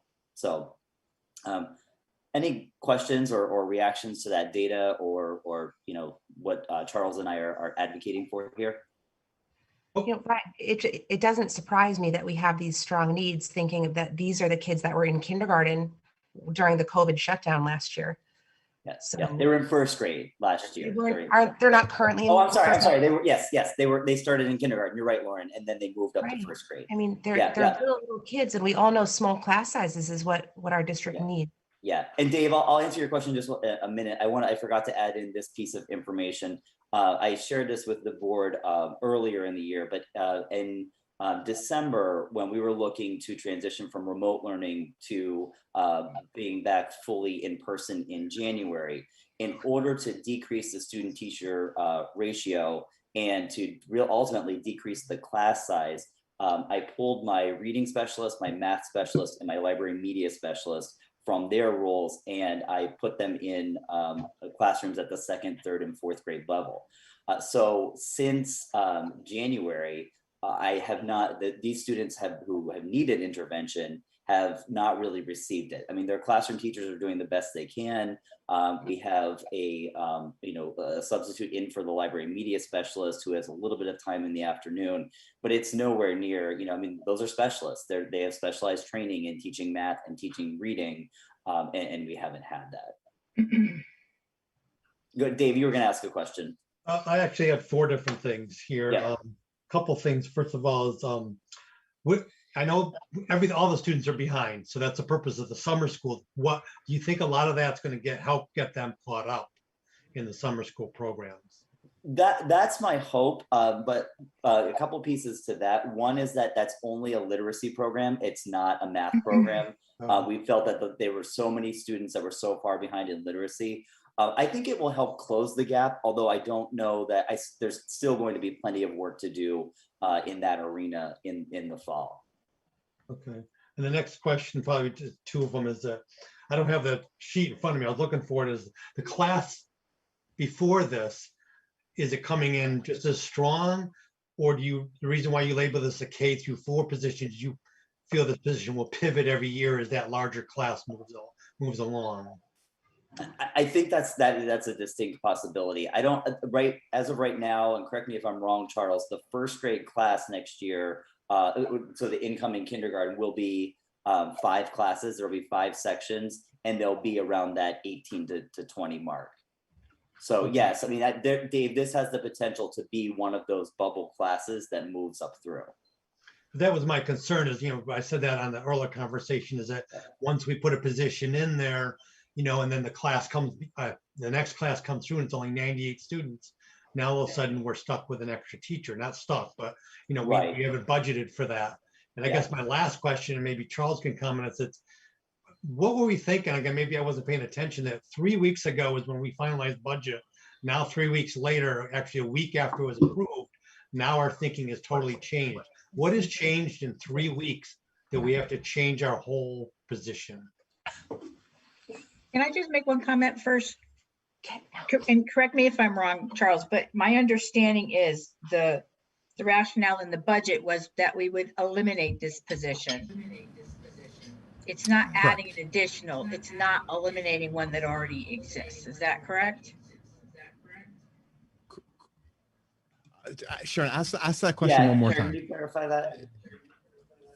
In the budget, you recommended eliminating 1 K to 4 position, correct? Correct, yes. And what we're asking, what the proposal is now, is that we no longer eliminate a position.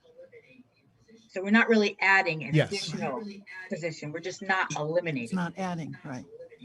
That is correct. So as part of the budget that we approved, we eliminated the position, right? So, this request is to not eliminate that position, or I guess it would be to add it back. Again, I don't know if there's a semantic difference there, but certainly at this point, things have changed, and I'm gonna invite Stephanie to join us in a minute and talk a little bit about, from a financial picture, what some of those changes are that have, enabled us to, get to this point. So, certainly the need is there, and we knew, Ryan and I had plenty of conversations, and Jessica, we had these conversations during the budget development process, that when we cut this position, it would mean larger class sizes. That we went into this eyes wide open, and that's what we knew was going to happen. And certainly, if we don't enjoy your support and we do move forward with this cut, the class sizes are going to go from 18, 19 to 23, 24 students, right? And, at this point in the year, we have a better picture of what the students' needs are, because we've worked with them all year, and we've looked at their performance data, and we've looked at how well they're doing. And I have to entirely agree with Ryan that our students aren't where we need them to be right now, and larger class sizes is not a good idea at this point. And that now that the budget is passed and we know how much fuel we have in the tank next year, and we know what we have in terms of end of year savings, Stephanie and I took another look at the budget, knowing now the full picture after, the November, December timeframe when we put this together till now, we know what we're heading into. So, Stephanie's here and is prepared to talk to us a little bit about how we can cover this cost, right? So that, certainly we Stephanie and I are committed. We are definitely committed, especially after this year, to starting July 1 with a balanced budget, right? And Stephanie is a genius at this, I must say, and took a look at our savings, because now we know who's retiring and what the placeholder savings will be, and has some ideas to share with you, and has shared them with me, and I support them entirely, that we could cover this position within the LEA and not be in a deficit like we were last July to start the fiscal year. So, Stephanie, why don't you share some of those ideas? So I just want to start. Hi, everybody. Good evening. Hi. I just want to start off with saying that the position that we're in coming into the next fiscal year is completely different than the last 2 years that I've been here, which means we're starting at zero. We've got no deficit. We are whole. We are starting off good. With that being said, things change throughout.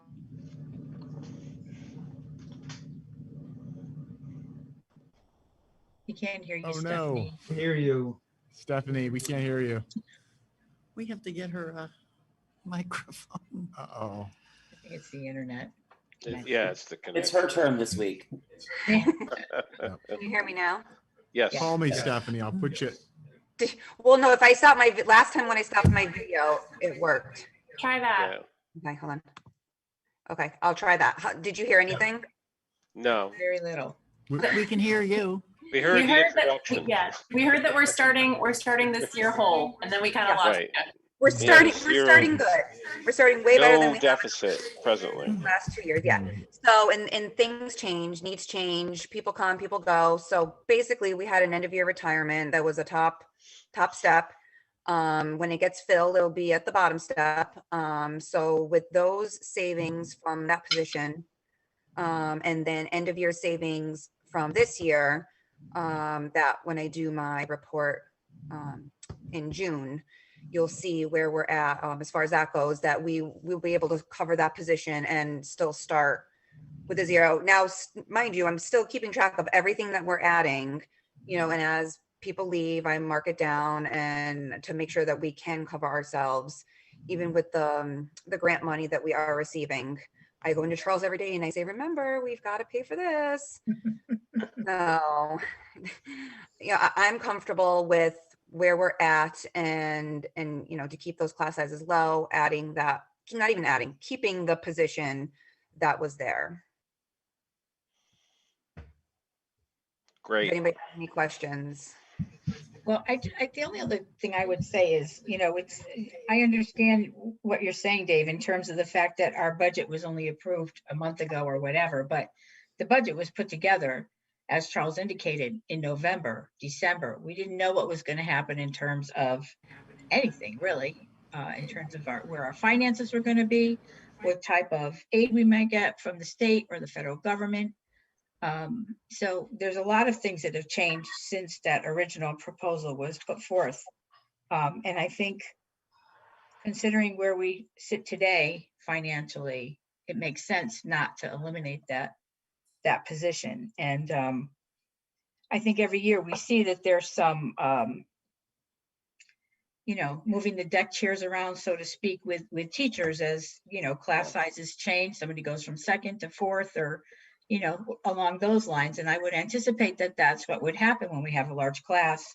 We tend to keep the number of sections for that group of kids the same as they move through the different grades. So Yeah, That's I what I hear would what you're do. saying. I just want to make sure that I'm clear because, we talked about the budget in November, but we didn't finalize it until March. So let's be Mhm. clear on that. We had opportunity to change. And I know we move things around, but I just, I want to make sure that everybody that's listening knows that FEMA has integrity in our budget process because we mysteriously seem to always have money that we didn't have a month ago. And things change. Now, I know the next couple of years are going to be flush with cash from the government, which is great, but I hope Stephanie's around in 3 years when this cash isn't around anymore and we have a lot of expenses that we no longer are going to be able to pay for. I don't think there was any suggestion that this teaching position would be funded with federal aid. Is that correct? My understanding was that it was No, being paid for we're funding with other savings. things with federal money. Right, but that's not related to this particular position. No. That's We're savings moving found money, elsewhere. like you said, the deck chairs, we're moving money that was going to be funded from us, that the government's going to fund now to fund the money for this position. So that'll all be gone in 3 years. So That isn't what I said about deck chairs. That is not what I meant. I just meant moving the teachers around. That's all. I was, but we move money too. So And we were Well, very I would diligent. just say that, I would just say that 18 or 19 kids in a class, if you get to 23 or 24, you might as well have 30 because it's a huge difference. And I worry that we get, the right people to also maybe adding paras at some point to help with the smaller group instruction once we get into school and we see where these kids are at in September and October. Maybe let the administration bring that to us if that's necessary. But I think in the meanwhile, this is a reasonable request and it's certainly based on the evidence and based on what's going on in the emotionally and educationally with all these students and that influx of, potential special ed students moving through the pipeline. It's an important win for families and for the students. Yeah, okay, so. I'm relieved to see, I said this to Ryan in our personnel meeting, but I'll say it again, that I'm relieved to hear this proposal to put the position back in. I think that there's clear demonstrated need for it. And I'm glad you brought it to us, Ryan. Yeah. Okay, so we, assuming there's no further discussion, is anybody prepared to make a motion? Yeah, I'll make a motion to recommend to the full board that we approve the following staffing positions for the 21-22 school year. 1 FTE K through 4 classroom teacher position and 1 FTE secondary school clinician. Is there a second? I'll second. Lauren? Any other discussion? All in favor? Aye. Okay, it's unanimous. Thank you, Ryan. Thank Okay, you. we'll move on to old business. And I see that we're going to be talking about the track. Yay. So we have it's Chris Sarah, our athletic director, is joining us. Don, I think his name isn't there. I think it was his initials. Sure, unmuting him now. You see CP Chris Sarah on there. So Good evening. We were texting before. He was Chris. trying to make sure I could. Oh, there he is. Good. He changed his name. I'm here. Hey, Chris. Chris, how are you? Good evening. So let's give you an update. So certainly I'd love for Chris to talk to you a little bit about how the track in a very limited way is being used this year to support the track team. It's definitely not ideal. And then I can give you an update on some conversations Carl and I have had about, how we're keeping the conversation alive and exploring different funding sources because that track needs to be replaced, as you know. So Chris, why don't you start by giving us an update on how it's being used this spring? So our track team is currently using the straightaway right by the bleachers to do sprints, hurdles, stretching, and then the grounds crew made a little makeshift track inside on the grass area, which they use from time to time. Other than that, during the school day, our secondary students, mainly the high school students, use the track for mass breaks. They walk the track once or twice to get a mass break. And that's the use for the schools.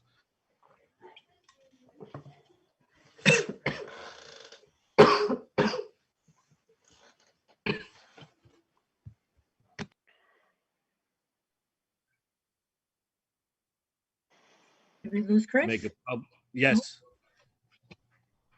Sorry. You there? I think we lost you. Are you there? We are. We can hear you Where'd now, you but lose me? right after you talked about using the track for mass breaks. Okay, so obviously we all know the public uses it as well. Can you hear me? Yes. Yes. All right, so as an advocate of fitness and health, I just want to make a statement that this conversation has been going on for a long time, past Dr. Britton. A lot of people have been involved in it.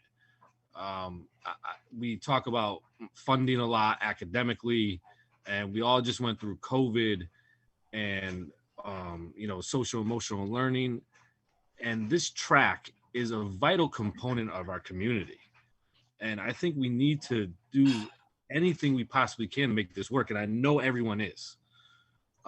It's just a shame that we see these kids not able to practice fully on it, and it's just kicking it down the road. I've had multiple parents say that it's just not a good situation, and we need to do something about it because it's affecting everybody in this community. It's a issue that is budgetary, and it's a big issue, and once the track is done,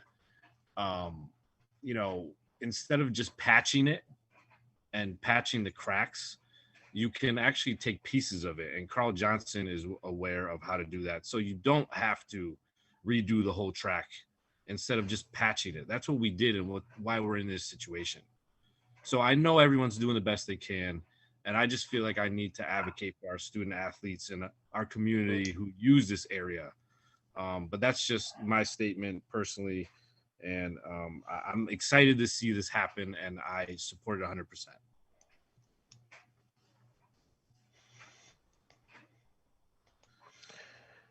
Show me the money.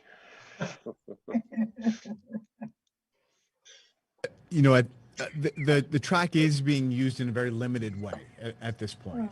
There are cones on it that are marking off the areas that are cracked, and the track team isn't using it fully. They're only using a small part of it for sprinting, and then we've created a different kind of track. And we all know it's not definitely not ideal, right? So what's we have the to plan, hold our right? meets elsewhere, right? We can't have home meets at home. We have had the Shoreline Conference. Cromwell has taken us. Westbrook has taken us. Yeah. And we would do the same for them. So they're Right. understanding about that. So Stephanie and I met with Tom last week, and we need a plan. We need to come up with a approach, a way to, what we can't do is wait until the next bonding package for the schools go through, which could be a number of years before we get to that point. This is something that really requires an immediate infusion of funds, 550,000, and the 550,000, and this is kind of came up when Stephanie and I were talking with Tom, is that really weird place, because it's not $25 million that you need to bond for, but it's also not something that you can, be creative and find a way to, like Dave was saying, reallocate funds within your LEA budget, within your budget line items. It's in between those two. It's not something you can just cover in your operating budget, but it's also not something that you necessarily need to wait for that once every 10, 15 year enormous bonding package to do all of the things that are outlined in the Sightlines report and in other places. It's really in that kind of middle ground that we need a strategy for. So Tom is definitely aware of it. I know Susan is aware of it. I know our board of selectmen is aware of it. Carl and I visited with the town's long-range capital planning committee yesterday. They are aware of it. I've filled out an application and sent it in to Norm Needleman's office. I'm working with his legislative aide, and we're exploring opportunities for state funding. And it is something that I will continue to vocally advocate for with the town and on our behalf for next year. But I think we really need to set a goal that, you know, by this time next year, I really want to see the backhoes rolling in and you know, doing the work we need to do on that. How we get there right now, to be completely honest, is unclear to me, except the need is present, and it's not something that we can kick the can on anymore. It needs to be the centerpiece of our capital improvement requests next year.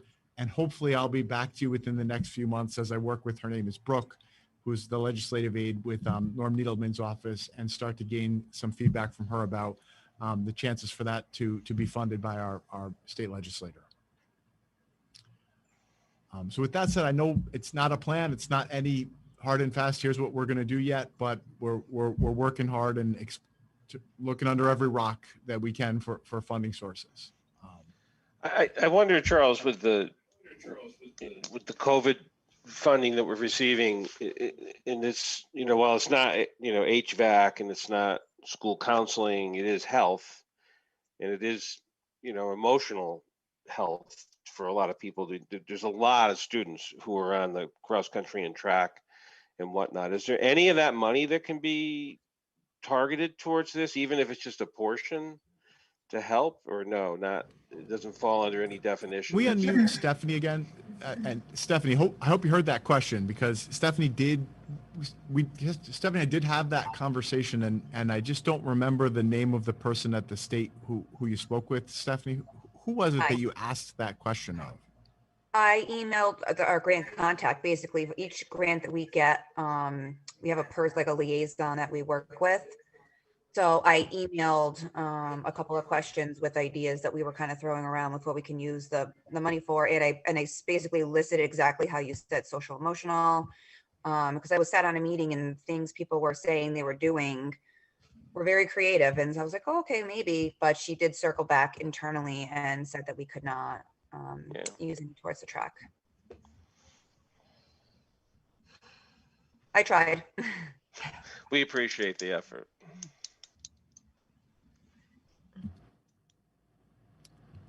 So we did look into that, Tim. So are we at the point where we put those big water containers, the bubbler units at counters in town at businesses with a sign on it? Loose change. Can't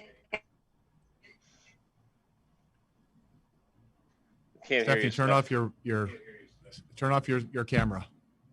There you go. We still can't hear you. Still can't hear you, Stephanie.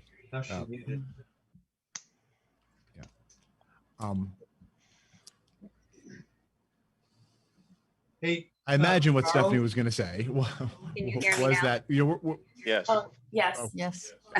No, I said, and unfortunately, a track is not eligible for any kind of reimbursement either. So it would have to be the full amount that we would have to come up with.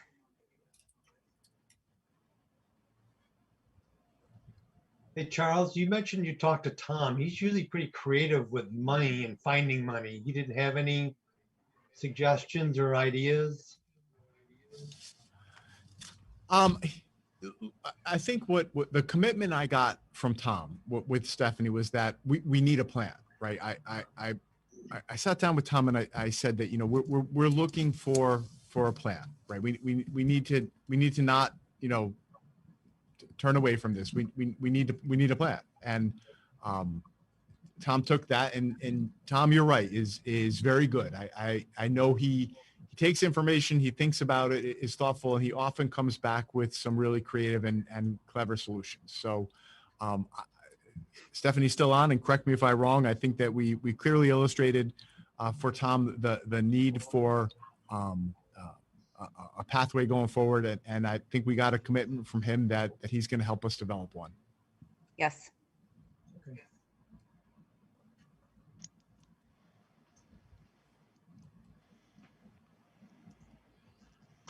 Great. Well, maybe we could put this on the agenda over the summer for one of our meetings, and we could just get another update on where we are and what magic dust has been thrown over it to break some money free. For sure. Okay. Next is the Board of Ed, Board of Selectmen joint meeting. I can be pretty quick on this one. I shared with you a resolution. Interestingly enough, I've never written a resolution before. This is my first experience. I actually used the 2010 blueprint for the resolution and wrote a new one, and I put it in your board a Google Drive. So we do have the date scheduled. So we're going to be having a joint Board of Education, Board of Selectmen meeting. I think it's June 2nd. It's June 2nd. Am I right on that date? Yes, yep. 6:30. So Note the time. yep, I will be in touch with Susan about how that is going to work, whether it's fully in person, hybrid, or fully remote. I don't have an answer to that just yet, but now that Dave has built his studio, I'm not sure that that's quite big enough for all of us, but I'm looking forward to this meeting. I think it's the appropriate and it's a good next step in the process. I did share the resolution and brief the committee that we've been working on with Meg and Dave. And I think that once we get this resolution in place, I'll be ready to share with you additional ideas about operation project managers and other things that we need to do to, again, develop what I'm seeing as a 5 to 10 year outline for what we need to do so that our buildings don't end up like our track in short order. Hey, Charles, just to let you know, I'm sorry. The whoever sent the invitation through Google Calendar did put it in as 7 o'clock. So everybody should just make a note that it's 6:30. Okay. That's the time on the draft agenda that you forwarded, Charles, 6:30. Okay, let me put a follow up with Meg. Thank you. What's the correct time? 6:30. 6:30. 6:30. Oh, it is. Oh, yeah. And the other thing I would just point out, I think that there were some suggested revisions made to the resolution. And certainly that's something that will be, discussed and voted on at the joint meeting. And it's the Board of Selectmen. Wouldn't this be a joint resolution? I don't know. Anyway. It The would Board of be. Selectmen resolution, it appears. But we can take our time and read through that and be ready to discuss it. We can put it on our next agenda, June 1st. So we're all on the same page for the meeting on the 2nd, if members would like. Go from there. And I did share the resolution with Susan. She asked me to let her take a look at it, and we'll be getting feedback from her, I imagine, if she thinks there are ways that we can improve it. Yep. But I'm excited about this. I think this is going to be a great step forward for us, and it's going to lead to some important things that are to follow.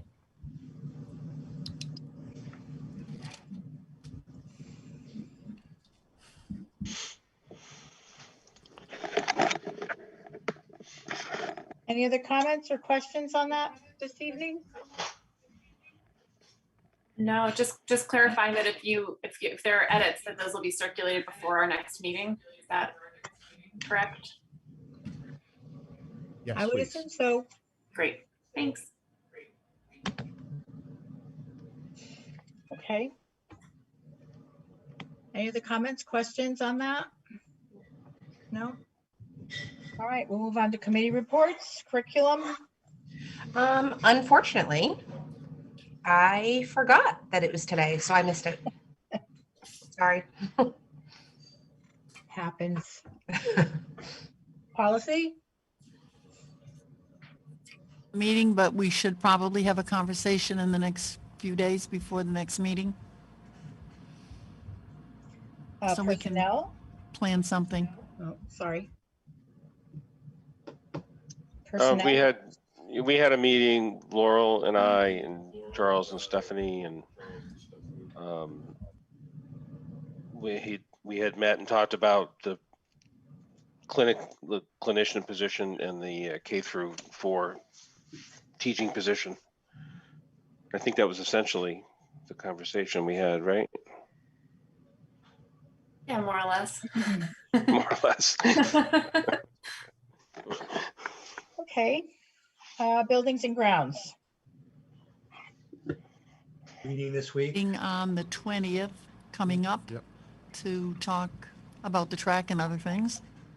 Okay, conservation and renewable task force, No update. correct liaison. They have an annual meeting tomorrow and we're going to hear how they're going to spend all their money. Selectmen. They just did the budget transfers at the last meeting. And then the other thing that was kind of interesting is there was discussions about the going back to some openings. Talked about the senior center having a soft opening. They mentioned a town hearing on they're actually planning on going forward with a solar farm at the transfer station. But the interesting part was that they're having an in-person town hearing at the Buck Foreman Center.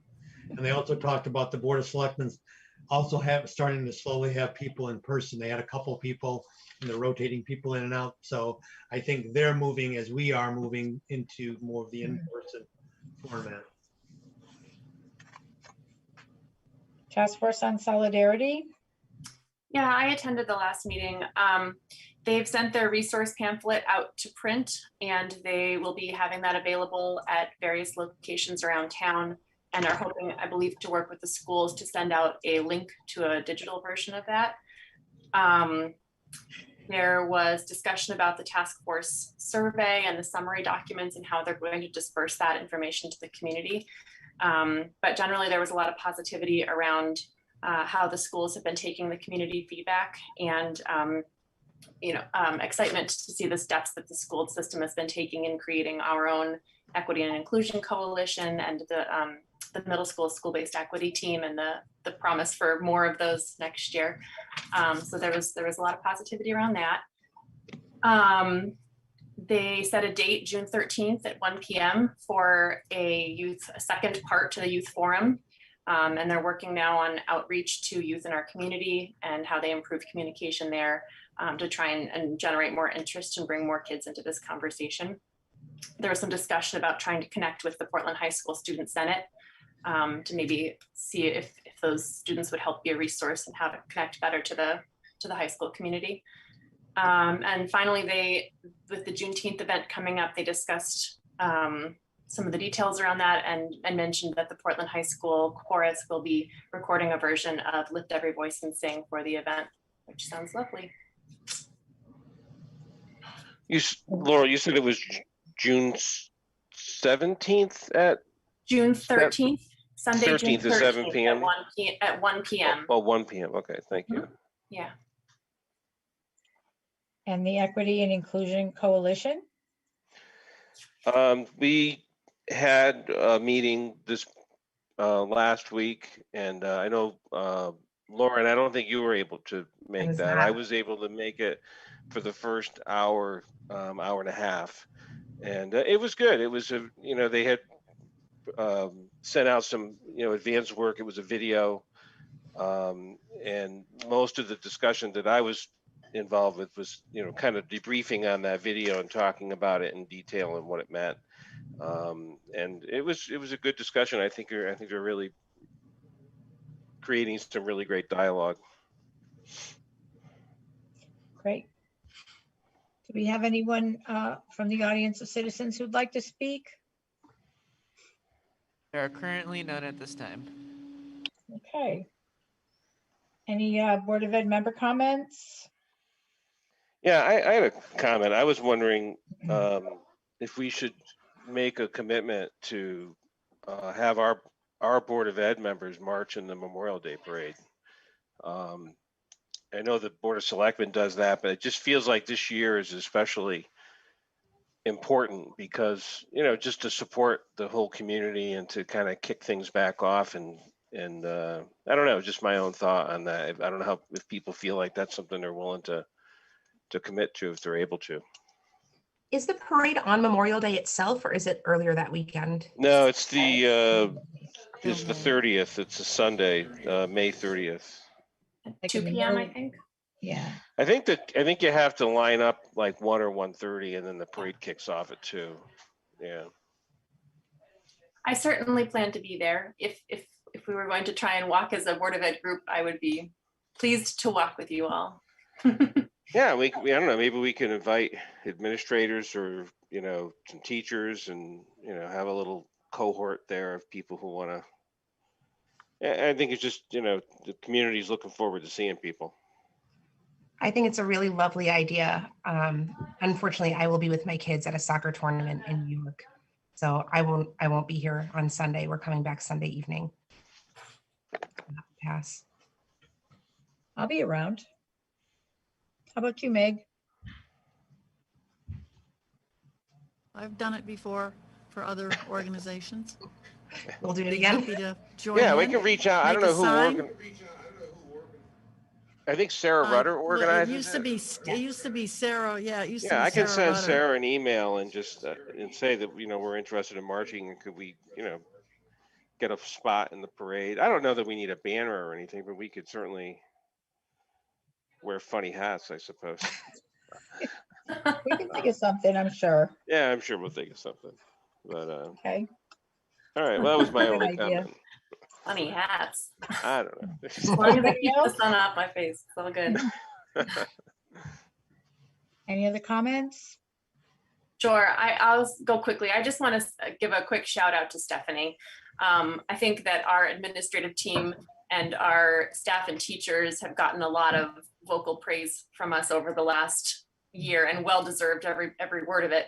But I just wanted to call out Stephanie and her incredible effort in getting us through this budget process and in dealing with all of the COVID funds that have been coming to us. And I've had every confidence all through this that Stephanie has been crossing all the T's and dotting all the I's, and just wanted to thank her for the tremendous effort that she's been putting in. I'll second that. Absolutely. Yeah. And then I had two other Well done. quick things. Yep. I had two quick requests for Charles, just for updates at a future meeting. You'd mentioned, and these were just thoughts coming out of the Task Force for Solidarity meeting, and some of the feedback that we got from the community. You'd mentioned, Charles, at the public hearing, the public session that they'd held, that our district was kind of renewing our commitment to seeking more diversity in our hiring practices, and that was something that was going to be kind of on people's minds as you are moving to the hiring season. And so I was hoping at some point over the summer to get an update from you on how that's going. And my second thought was that there were some comments in the community survey about what happens in the school district when there are incidents of racism that students bring to your attention, whether that's racial slurs that they're hearing from teammates on their athletic team, or whether it's feeling discrimination from a teacher or another student in the building. I would love it if at some point over the next couple of meetings, if you would bring to us an update on what the administrative procedures are when a student brings these concerns to you. Because I think it would be very helpful for families and for our community to know what the steps are and how your team is prepared to handle those kinds of incidents.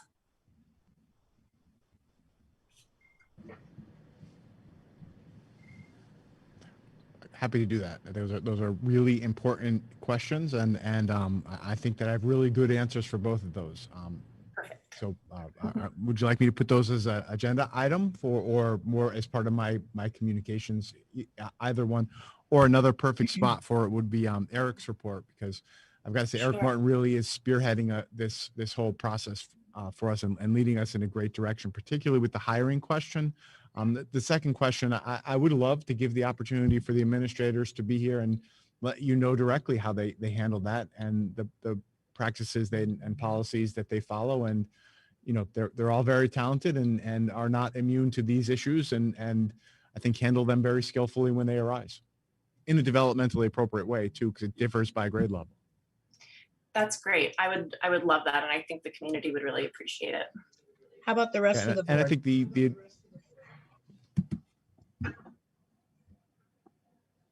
I think it's an important conversation to have. Is there a consensus? Sure.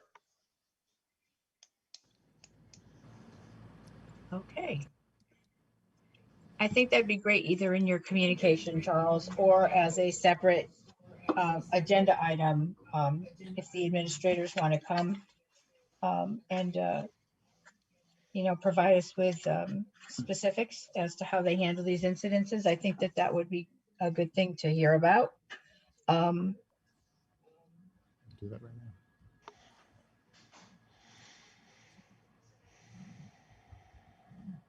Any other comments? Meg, did you want to say something?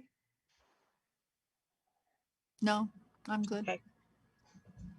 Okay. Any other comments from the board?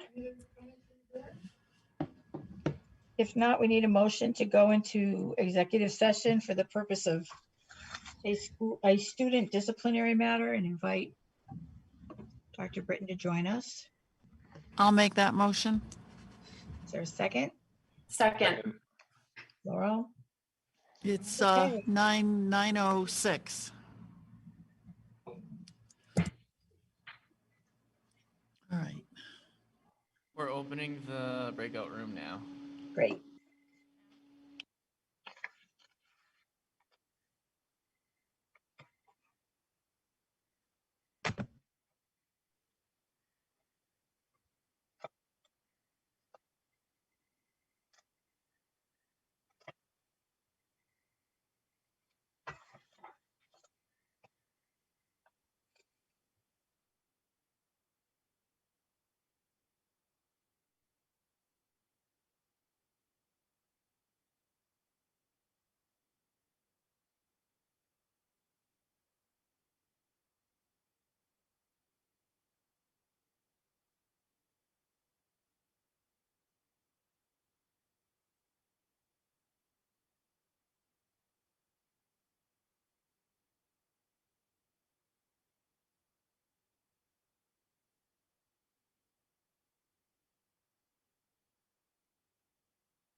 All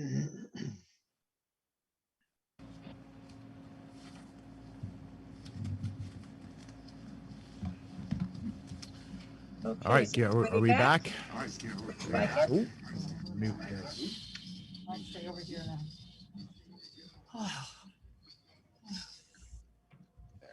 Muted it, getting some feedback out of that.